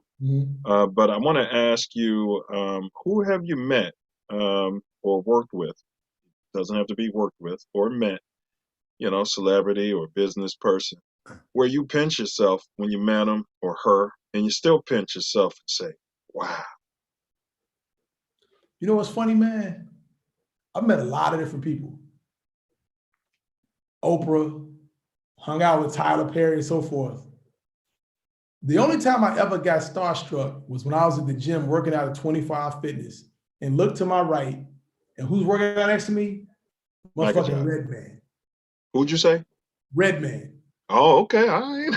Redman's one of my top MCs of all time. Self was big on Redman. I never got into Redman. I never got into him. Man. Tori loved him. I know you think I'm sus as fuck for this because all hip hoppers love him. I'm giving you the look. I know. I'm gonna have to go back and listen to it as a grown man, but I never personally got into Redman. But go ahead, bro. I fuck with Redman heavy. You know what I'm saying? And yes, sir. I literally was getting. I was like, I gotta say something to this dude. I can't be 5 feet away from him and not let him know what he means to me as an MC. Right. So it's funny because, but yeah, that's probably the moment I was just like, I can't believe I'm in the room with. You know what I'm saying? Like, I didn't feel like that was So was he cool? I mean, did he holler at you? Like, he said, that's what's up, bro. I appreciate the love, man. That's what's good, man. You know what I'm saying? I didn't even I'm working with you one day. I didn't even say nothing like that. I was just like, yo, man, you're one of my top MCs of all time, brother. I respect you and I appreciate your game and your craftsmanship. And I kept it moving. That's all I said. I know I was asleep on him. He just didn't get all the marketing that a lot of those other guys. not. And see, I mess with meth. I mess with meth. Go ahead, Self. Go ahead, Self. Google something recent, a freestyle or something that he's recent, and you'll be like, oh my God. Again, Google Redman 80 bars. I think it was the beats he was on. You know, he never gave me that single I was looking for. You know what I mean? He called me sus. You know, he was part of it. You just he was never he was vibrating toward meth. That's all. Like he was part of some, part of singles that you would just Rockwilder. I mean, him and Meth teaming up was perfection. You know what I'm saying? And Meth cool as hell too, man. That's a really cool dude, man. Love that cat as well. I mean, look, man. This industry is a trip because you fall in love with people for what they do. Mm-hmm. And what I was told early on, don't ever meet your heroes, because some of your heroes you meet are some of the biggest assholes on the planet. I've experienced that. Hey, that's how when I met Martin down at Beta and what's his name? Q-Tip. Q-Tip. I was like, oh, what a douche. But you know what I mean? Martin was cool. Martin was a whole different situation. But your boy, the other one, I heard he was a douche even after that. But that's just me talking. That ain't y'all. I mean, that's the thing, man. It's like you fall in love with them for what they've done and who they are to you and how they made you feel. But when you meet them in person, like, oh, that's how you get down. Like, yeah, right. Like, really? But then, you know what, though? With Pasta News, he came off the bus after, because they had did a show at U of I, bro. And I didn't go to the show. I didn't go to the show. And they bus had the paint on it. And I happened to be on my little motor scooter. This is on the yard. And the bus door opened. And, man, Q-Tip got out. I'm like, man, Tip, I had a New York fitted on, bro, everything. You know what I'm saying? I'm like, man, Tip, man, big ups, big ups. And he was on some mad because the show wasn't sold out. The black people had brought him there. Wasn't a lot of black people there. He was on that. And Pasta News came out like, look, we've been on the road. We tired. This dude mad about that. Pasta News was cool, and they was just trying to explain on his behalf. And I remember saying that he still don't have to be a female cat. I remember saying that, though. It was really De La Soul show, too. So correct. He was just, they opened up for him. Yeah, I was a dancer in a rap group back in the day, and we opened for Tribe one time. And it was cool to us, but like I said, dude, and sometimes you meet cats on the moment. In a moment, correct. They ain't really themselves. Like if you meet me and I just got fired from my job, you're probably gonna be like, "Oh, what a dickhead!" You know what I'm saying? Right. So I learned to grant concessions for that, but it's a lot of horrible people. That's what you're saying. It has a way of creating monsters. I got what you're saying. And I got what you're saying. A lot of people that just hate themselves, man, and it just creates negativity all around them. You know what I'm saying? But you would know it because they're stars or they're famous. You know what it sounds to me like in the making of brothers, and we're not going to go into it here, but some people get off into that more than others, man, and it's like, it don't have to be that horrible. And then they're on some, well, it was done to me. I hear a lot of celebrities saying that when I was coming up, I couldn't even get a cup of water. So now they got all these crazy, like, it's like you being on the set, like you want certain color Skittles, doing stuff like that, and it's like, come on. That toxic set vibe was prevalent at one point in time. The Me Too movement started killing that. The Me Too movement and social media. Because people started airing these motherfuckers out on social media. Yo, this motherfucker here is a monster. So they're being held accountable now. Back in the day, you couldn't say shit because they had all the support. They had the studio support. They had the network support. You ain't had no footage. You ain't had no footage. Right. You had no footage. You're going to be out of the job. You know what I'm saying? Now people got emails. They got proof. They got paper trails to show, oh, this cat is a jerk and blah, blah, and Skippy. So nowadays, people can't, it's just not acceptable behavior like it was just 5 years ago. You know what I'm saying? But at one point in time, that was the culture. You had divas in different aspects on one show or two shows or whatever. You just didn't know where the monster was coming from. But the Me Too movement was the first pivot where that started shutting down. And now, like, I haven't really dealt with too many people difficult like that in my tenure, but I really started kicking off in 2017. Well, we ain't gonna hear no stories about you, bro. Now, Self Love, you got anything on this professional segment? Anything else to add before we jump into the quick ones? No, I just want everybody to like, share, subscribe. Man, we gotta spread this far and wide because this brother's dropping jewels and gems, and we do on every show. So please spread it far and wide. Facts. I ditto that. Anything about your professional life segment or anything else of the above segments that we covered? Anything that you wanted to get off the chest? Anything that we didn't touch on, bro, that you want to touch on? Yeah. Everybody looks like right now I'm experiencing a lot of levels of varying degrees of success and, you know, a lot of notoriety and people are enjoying my work and things like that. But what people don't, I would like people to understand that it's a very long, hard, lonely road. And the older you get, the lonelier it gets because people that were supporting you when you're 25, looking at you when you're 40, like, when you gonna get it together? You know what I'm saying? Like or they'll hit you with the compliment, like, you're so smart. Why don't you just find a smarter job and do something like this and just let this dream shit go? You know, when your loved ones in your circle will try to kill your dreams, it's not because they're malicious. It's because they want to protect you. They don't want to see you struggling because it can be a struggle. You know what I'm saying? Poverty is a real aspect of this. You know what I'm saying? Like, you know, robbing Peter to pay Paul is a reality, you know, sometimes. So I want people to take that in. And then also to acknowledge I've had levels of depression where it wasn't always rosy. You know what I'm saying? This has not been an easy road for me. You know what I'm saying? So dealing with depression, battling depression, and overcoming depression was one of my biggest obstacles through this whole journey. You know what I'm saying? And it all comes from, first of all, acknowledging. That's why I'm saying when men can acknowledge their pain, they can start to grow within, but you got to acknowledge it first. And when I was depressed, I didn't know what it was. I just knew I wasn't my regular self. And I was just kind of dealing with it and suffering through it. But when I started to acknowledge it, that allowed me to address it. And once I started to address it, I learned how to combat it. So depression, especially with African-American men in mental health, is important. You know what I'm saying? Because it's something that's rarely ever discussed. It's rarely ever acknowledged or delved into, but it affects us all in a lot of different ways. There's a lot of people going through it and they self-medicate in different ways. They're either drinking, they smoking, women, whatever. You know, they do different things to address it. Eating, gaining weight. And gaining weight, eating whatever you want at all hours of the day or whatever. But that's a real aspect to it, man. And just know that, you know, like I said, I'm happy to be where I am now, but it was a long road to get here. I'll be 50 in a couple months, you know what I'm saying? And things just started popping off for me 4 years ago. Man. You know what I'm saying? Man. 4 years long ago. haul. And I've been you're right chasing about that. Since 17. You know what I'm saying? So when I tell these young people, like, yo, if you in it for the quick, because cats be hitting me like, what I gotta do to be famous? I say, go get on a reality show or whatever. If you really just want, if you just want fame and notoriety, chase it like that. But if you really want to be true about this craft and, you know, grow yourself as an artist, you have to embrace this journey because this journey can take you so many different ways, and who knows how long it can take. Well said. And sounds like the quote that Self Love had quoted is from Denzel Washington. He says, when you pray for rain, you're going to have to deal with the mud too.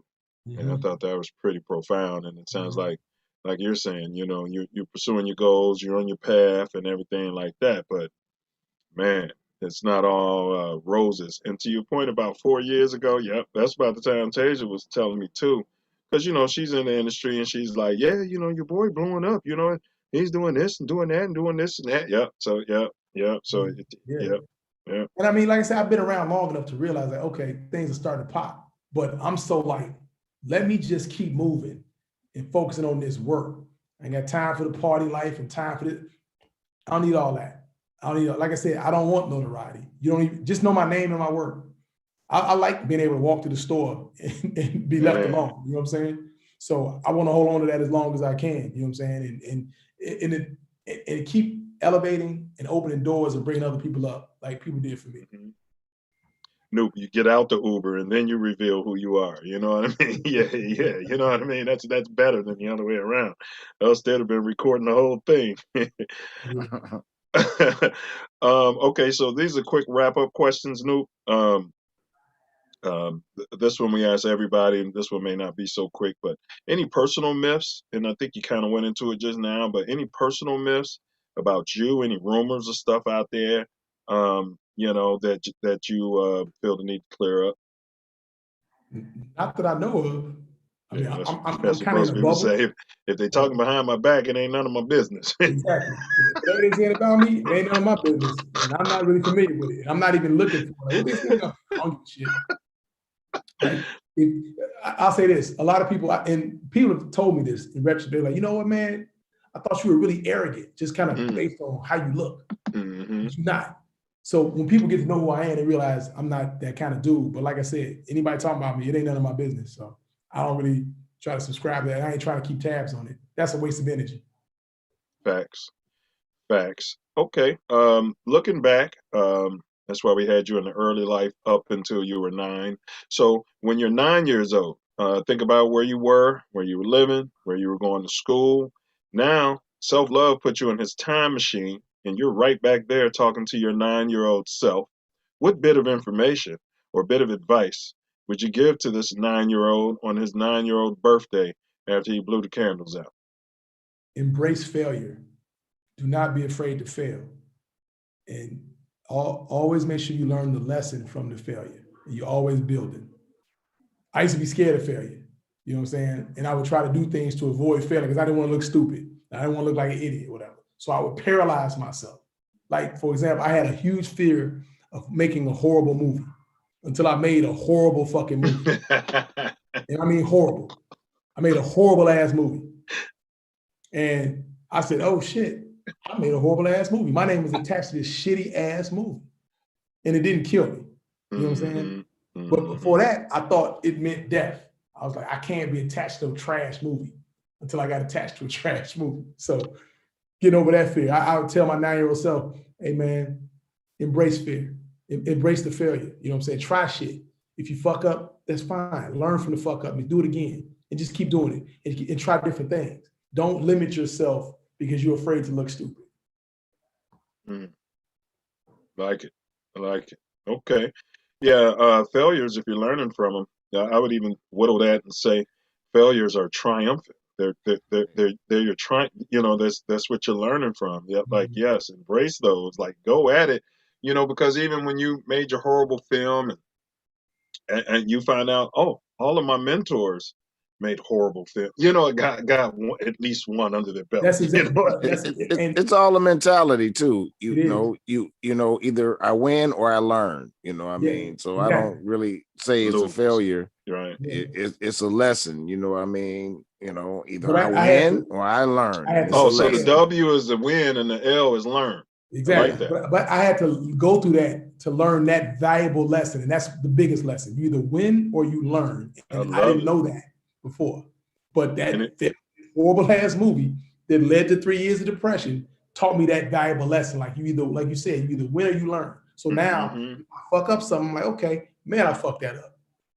What did I learn from it? Then I keep it moving. I'm not up at night tossing and turning like, man, I woulda, coulda, shoulda. I'm like, because you can't go back and change none of that. Go back and change it. Can't go back. And I say, you know what? Tomorrow gonna be different. Correct. So you can learn from it and say, man, I could have prepared better. I could have hired better people. You know what I'm saying? Yeah. I didn't have, whatever it is, you do look back on that, so, but go ahead. You were wrapping that up. I didn't mean to cut you off. No, I was just saying that, I just wish I'd have learned that lesson much earlier in life because it can paralyze you sometimes. You think about, I should try to, I ain't gonna do that because this ain't gonna happen. You start developing this negative outlook, this pessimistic outlook, and that can become infectious. You know what I'm saying? But when you embrace that win or learn attitude, you open to anything. You know what I'm saying? And when you open to anything, you move differently. You got a different energy about you. It becomes infectious to people like, yo, this dude, he may have fucked that up, but I still like him. You know what I'm saying? Like, we all make mistakes. You know what I'm saying? Correct. And when people realize that about themselves, like, ain't nobody perfect, man. Nobody's perfect. Anybody batting 1,000 ain't alive. Nobody's batting 1,000. So I'm like, fuck it. Let's just keep going. So that'd be the biggest thing I tell my 9-year-old self. Which one of our guests echoed similar to that? They said that perfection is boring. Oh my God. It was to be an artist. But Perfection's yes, boring? perfection is boring. Oh, it was Kenny, I think. I can see that. Yeah, it was Kenny. It was either Kenny or Raj. Yep, it was Kenny. Yep. Yeah, it was Kenny. No, it was Raj. It was Raj. Okay. It was Yep. Raj. Perfection. It was Perfection Raj. is boring. Yeah. Yeah. Yeah. Facts. All right. Well, Kenny was go ahead, kind of saying something similar too, though. But so you know. But let me say this real quickly about my brother Kenny Young, man, because he's always been the ultimate optimist. Always, he was. If we were the Avengers, he was always Captain America. Since and he would find the positive out of any fucking man, anything. And that thought I was positive. Always positive. Always positive. And even when he ain't feeling positive, which that's what makes it so much dope. Yes. Because, and I didn't know that. I just assumed he was always positive. Like, oh no, he deals with his own shit, but he's savvy enough to say, you know what? You need this positivity. I'm gonna deal with my shit too. So in that level of optimism, man, he taught me how to be optimistic and how to dream and how to elevate the dream. You know what I'm saying? Because once again, being from Chicago, being a realist, I'm always looking at things like, man, this ain't gonna happen. This ain't gonna, I don't know about this. I don't know about all that. And it's 40 below zero, 2 months out of the year. I need a roof over my head. I need a job. I need to be Man, broke. listen, I need killing this people. and that. I need some gas in my car. You know what I'm saying? Man. He was very instrumental in me learning how to dream in a healthy manner, in a healthy, productive manner. Yeah. Always give him that props for that. I'll never miss those words. Like, he know it because I don't bite my tongue about that. He know, like, bro, you taught me how to dream in a way that made the dream a reality. Well, you know, Maya Angelou and even the Dreamer, you know, the founder of our fraternity, but Maya Angelou said, you know, if you're not careful, you're going to find out your dreams got lazy. Man, she said that on Common's album, and I thought that would rest her soul. Yeah. And it's true. Yeah. It's true. When your dreams get lazy, think about that concept. Your dreams are lazy, you don't have a chance at anything. Yeah. Yeah. Anything. I remember I was in I think I was in New York in an Uber of all places. And I asked the brother, I said, yo, man, what are your dreams? Or what's your dream? He's like, what you mean? Dream. I said, what do you dream? What do you aspire to dream? What do you vision for yourself? He ain't had nothing. I said, and when I got out of the car, I said, listen, brother, whatever you do, figure out that dream. This ain't your dream. This isn't who you are. You know what I'm saying? You're just blowing in the wind. Blowing in the wind. Man. You know what I'm saying? So, and if you're not living your dream, how do you say it so? You're going to be living, somebody's going to be directing their dream on you. I say, if you're not living your dream, you're creating someone else's. Yeah. Yeah. You know, not creating, you're a part of you're a cog of somebody else's. Yeah. And you can do both things, but you should be doing both. In other words, I can work on a project with Self Love or with Carl, but still be, you know, on my path. You know, these things can be part concentric. Of the path. Yeah, right. Absolutely. Absolutely. Right. Yeah. Like you said, he could be driving for Uber and still working his dream. He should have had an answer to you. Yes, right. Yes. But he didn't have an answer. He didn't have an answer. I'm like, man, brother, what kind of world you living in? You don't even have that. Like, you just existed. Hey. You treading water, man. No. In his defense, I came here and I was doing an Uber, and man, you know how LA is. You get all types of people in your whip, right? And they won't reveal themselves. And this happened to be a rock star, the lady. You know, I'm not gonna drop names. And, you know, I was talking about what I do, I write and this and that. And then she was like, well, how much money do you need? Well, no, she asked me 2 questions. She was like, do you ghostwrite songs? Because I told her I'm a writer. And I'm like, no. You know, the answer to that is yes, right? How hard would that be? I'm a poet, right? The answer is yes, right? But my answer was no, because I haven't done it. I haven't been paid for it. And then she asked, I was talking about production. How much money do you need? And that's a problem, right? That's a problem. That's why you should have your business cards and have your dream on your frontal lobe, you know. And yes, you got to be prepared. Preparation and opportunity, man. It's where success collides at, right? Where they, you know. Yeah. And she was there because I had ingratiated them with some great conversation. You know what I mean? But wasn't there. That's the thing, man. People you ain't got to have all your ducks lined up and all the credentials and all the experience. But if somebody likes you or sees something in you, they're going to ask you questions like, well, how much you need? Here, take what do you need? And if you don't know what you need, they can't help you. Yeah. No. Yeah. If you don't know what you need, nobody can help you. Nobody Any family quotes, scriptures, words of wisdom that you hang your hat on, you'd like to share with our nation, and I always give an example. You know how you have an old head in your family, and they say things like, if you stick your finger in the electric sockets, your hair gonna stand up. You know what I mean? And you're supposed to walk away and figure something out. Anything like that your family was using? Nah, I ain't got no quotes like that, man. No ancient proverbs. No southernisms that your family was spitting out at you, that uncle or drunk uncle or nobody, nothing you heard on the block? No, I can't say I have anything like that. Okay, all right, I know. That's fair enough. Recommend a book for the Self Love Nation. Okay, gotcha. A book.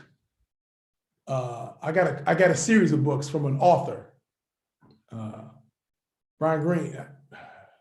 He wrote the 40 Laws of Power, 33 Spiritual Laws, 33 Strategies of War, the Art of Seduction, Human Nature. He wrote a book with 50 Cent called The 50th Law. I would recommend those to him. Okay. Robert Greene is his name. Robert Greene. Any book written by Robert Greene or Ryan Holiday, I highly recommend those books. Ryan Holiday wrote Ego is the Enemy. He actually wrote a couple different books, but Ego is the Enemy is the one that's sticking out to me the most right now. But any books written by Robert Greene and Ryan Holiday are chock full of game and life experiences that you can apply real time today. Appreciate it. Recommend a Black-owned restaurant. Doesn't have to be in Chicago, but any Black-owned restaurant. A Black-owned restaurant. Not Harold's Chicken, huh? Yeah, it could be Harold's. I would say, well, I don't eat chicken no more, so I can't say Harold's.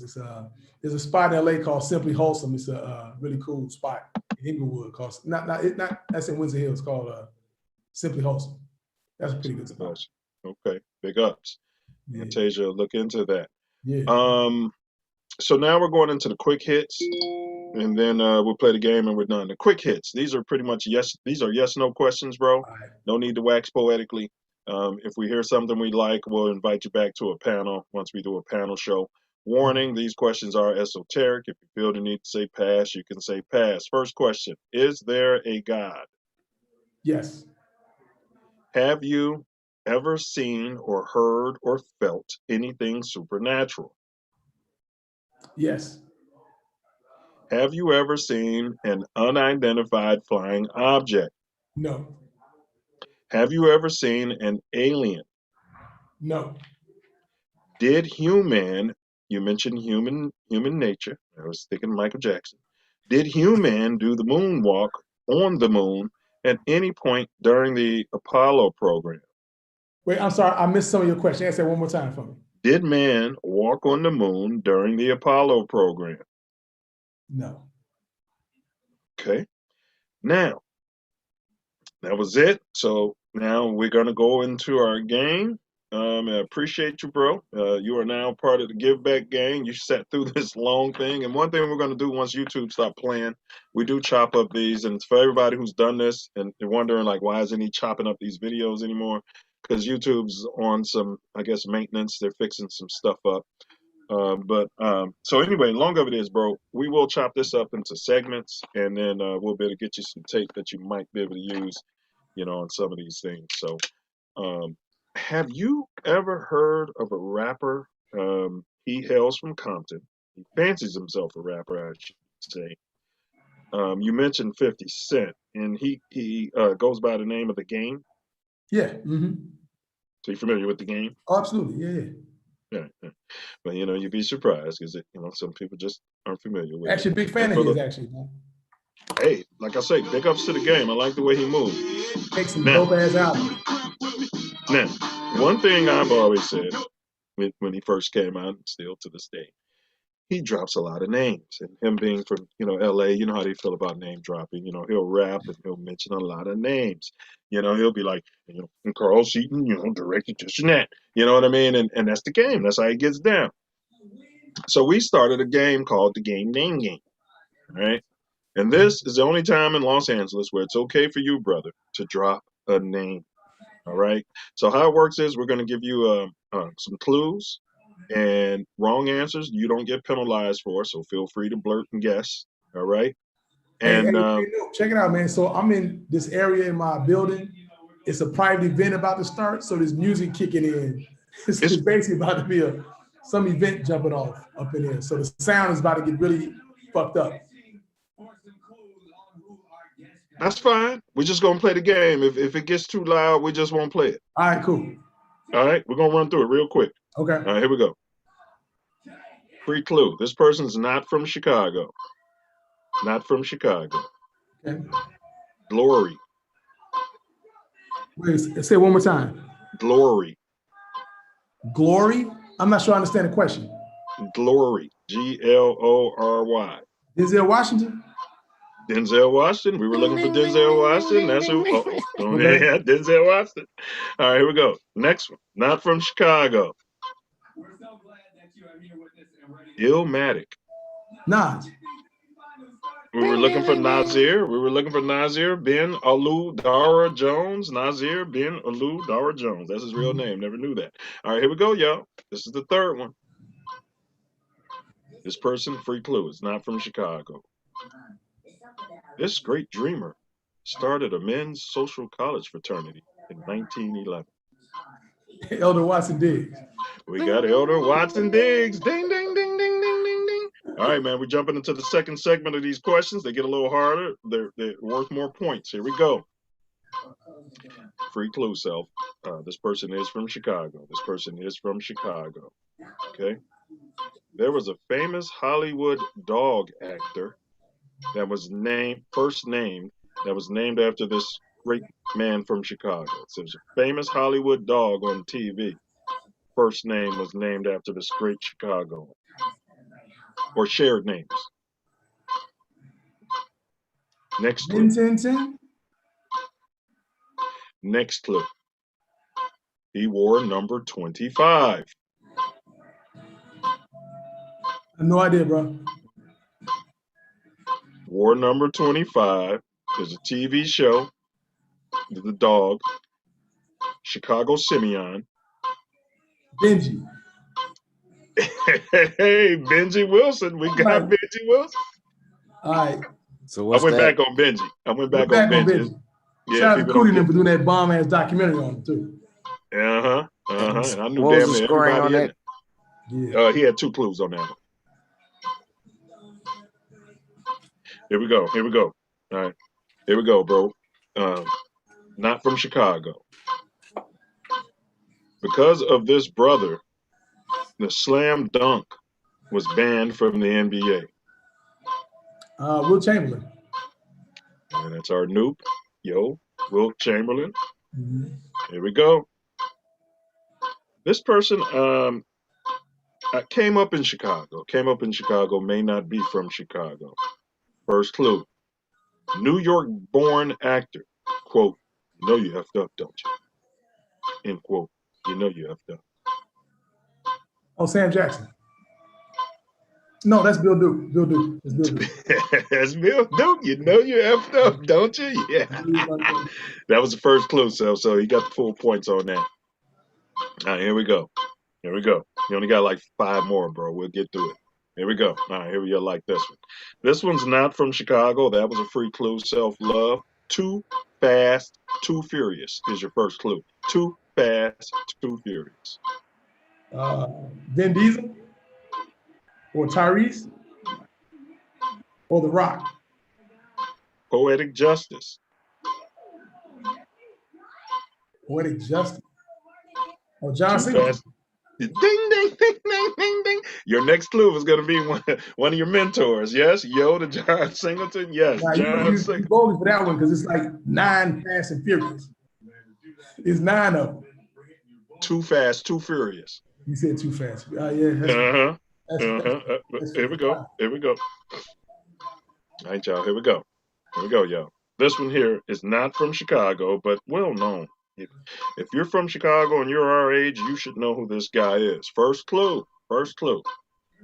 This individual sat out The final 0.04 seconds. Scottie of Pippen. play. Ding, ding, ding, ding, ding. No tipping Pippen. He's a horrible tipper. He does not tip. Step your game up, Pippen. All right. Here we go, y'all. Let's see. 1, 2, 3, 4. I promise you. So here we go. This one is not from Chicago. This entertainer starred in I Spy. Eddie Murphy. Next clue. Who'd you say? Who'd you say? Bill Cosby. Ding, ding, ding, ding, ding, ding, ding, ding. Yep, that was Bill Cosby in I Spy, bro. Yep. All right, here we go. All right, here's one for you. He's not from Chicago, but again, anybody from the Wild Hunters and from the Pullman District would know who this person is, or that person should be deported from the United States and sent to Siberia. Here we go. This silverback was said to have founded the growth and development movement. Larry Hoover. Ding, ding, ding, ding, ding.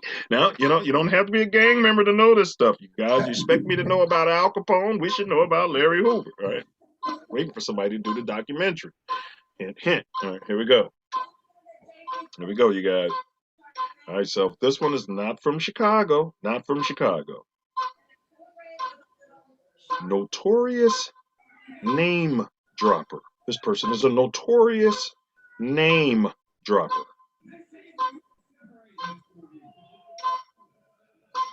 Gang? Clue. Ding, ding, ding, ding, ding, ding.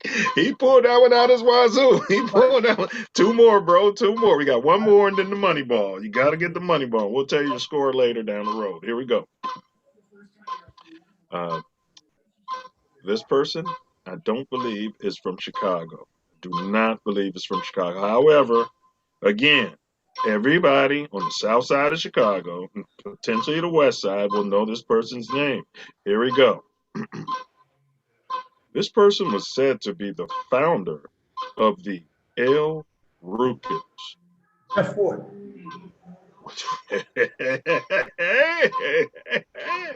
All right, this is the money ball, Self Love. This one's worth 36 points. This is the money ball. You need this to have any competition, to be, have any chance. And there are no free clues on the money ball, Self. There are no free clues. So here we go with the money ball. This silverback, this black king, okay, many historians believe this person to be the founder of the city of Chicago. DuSable. We would accept John Baptiste Point DuSable. Some believe he was a Haitian based off his name. Ding, ding, ding. That is it, brother. So, I know you're about to do your thing. You know what I mean? Handle your business, and we appreciate you.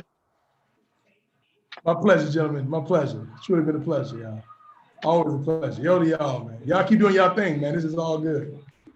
Yes, hey, get us somebody to sit here, bro. You know all the people. Sir. We need you, bro. Yeah, let's sit them down. They'll do it. They'll do it now that you did it, bro. You know what I mean? Hey, love you though, Noob. Love you too, dude, man. Y'all be good, brothers. Always one of the most genuine brothers, my sayings. Like since I met him, like Kenny and Carl, always, man, right? Magnetic, yeah. I met him differently because Carl, real talk. I was still on when Carl came down, and then Kenny was still on when we went to see him. You know what I mean? Yeah, you did meet them differently. Yeah, way differently. Yeah. A blessing both ways though. So what I mean? No doubt. Ever since, man. No doubt, man. Y'all keep shining though, brothers, for sure, man. It's always been a pleasure. Good seeing y'all too, man. Keep achieving. Show yourself out, brother. Yes, all right, I'm out of here, y'all. Yo. Hey, that brother, man, magnanimous. Yes. Jewel Factory, like, man. That's what I love about Chicago cats. They speak off the cuff. Man. And like he was eliminating questions, had questions, yeah. but he just eliminated them. I'm like, yeah, well, yeah. You don't think this was his first interview? Well, I know it's not. But like he said, he's sort of like me. So, he really had a comfort zone with us because he was really speaking like more than he really speaks like normally, even in That we were able interview to form. unpack it too. Yes. Because of course this brother's going to continue to go off and do, bigger and greater things, right? Yes. And he's doing a lot. Go to, IMDb and check his, his production, what he's done. Because man. Yes. By all means, please check out that production and check out, what he's done. And big ups to him though, for agreeing to do this, because Self Luv and I, we don't rush through this process, do we? Not at all. No. Not at all. No. And, gotta unpack it. And he sat down and was generous enough to give us his full attention, and man, gave a lot of great information. Like, and was humble enough to say, I don't know, when he felt like he didn't know. Yeah. No sense in putting off a lot of BS. You know what I mean? If you don't know, you don't want to comment. Just, you know what I mean?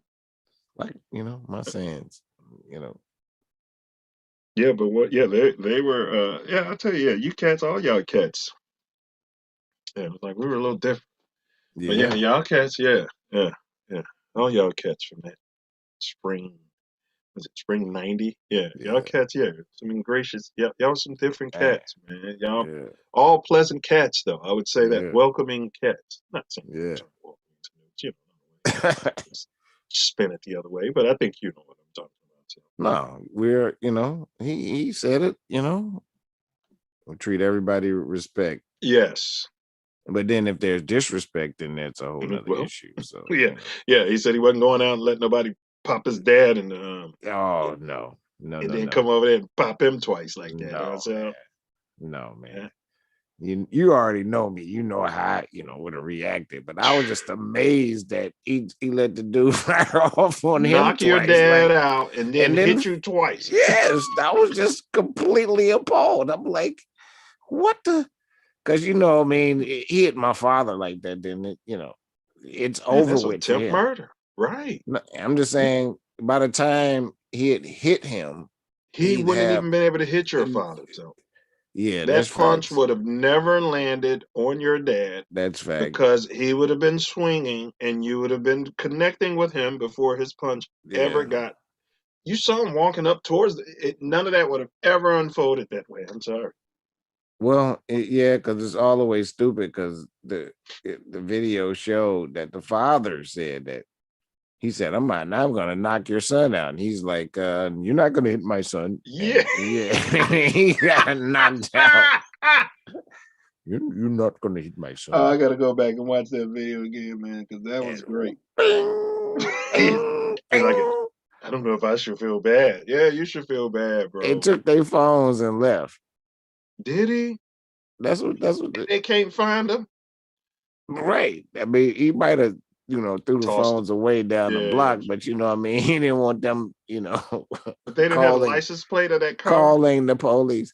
Well, that the old man didn't have a license plate. He was talking about insurance, and he was nights out. And the son didn't either. Oh no, the son is still traumatically affected to this day. He's completely traumatically affected to this day. Slow self, because he was like, I screamed. He's like, all I could think to do is scream in the loudest scream. He don't deal with any violence whatsoever. He didn't even understand that he was getting his ass whooped. I mean, I don't know. I don't have any sons, but I'm looking back on it all. Maybe I got nephews I need to call and say, hey, listen, if you're ever in that situation, what you need to do is scream. Maybe get you a whistle. You know what I mean? Maybe get you a whistle. You know?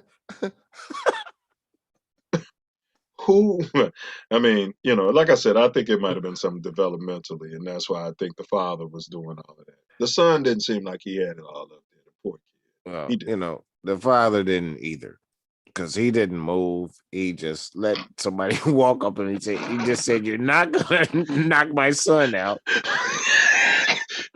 and then did not do any defensive Bro, I maneuvers. think that So his was son, his defense. I so read in his the son, comments.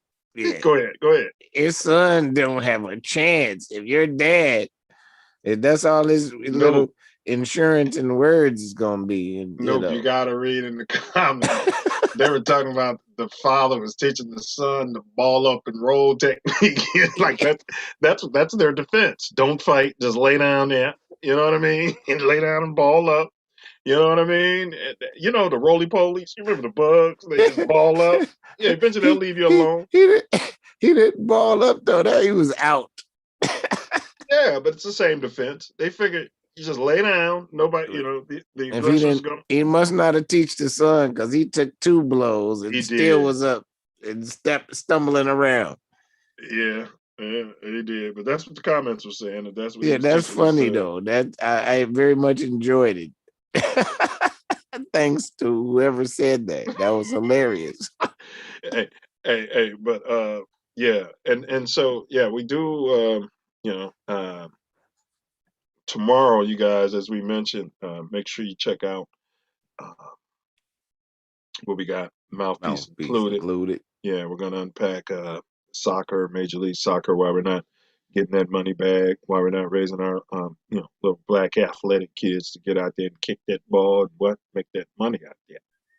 Yeah. Yeah. You know, we unpacked baseball and everybody talked about how expensive it is, but yeah, soccer's not so much. And then next week, Self, um, we've got coming into the Self Love Nation a motivational business guru and a brother, Kaplan Mowbray. Yes, sir. Yes, sir.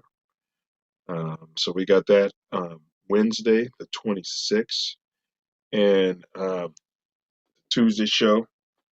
We haven't planned yet, but as soon as we get that out there, well, you know, Yeshua is the producer. As soon as we get the indication from Yeshua what the topic's gonna be, well, what? Put it out there. That's right. We'll run it down the line. And now we've arrived at my personal favorite part of the show. Yeah, come on. Yeah, come on. Yeah, come on, guys. But the self, the Tory wordsmith, 5 words, sir.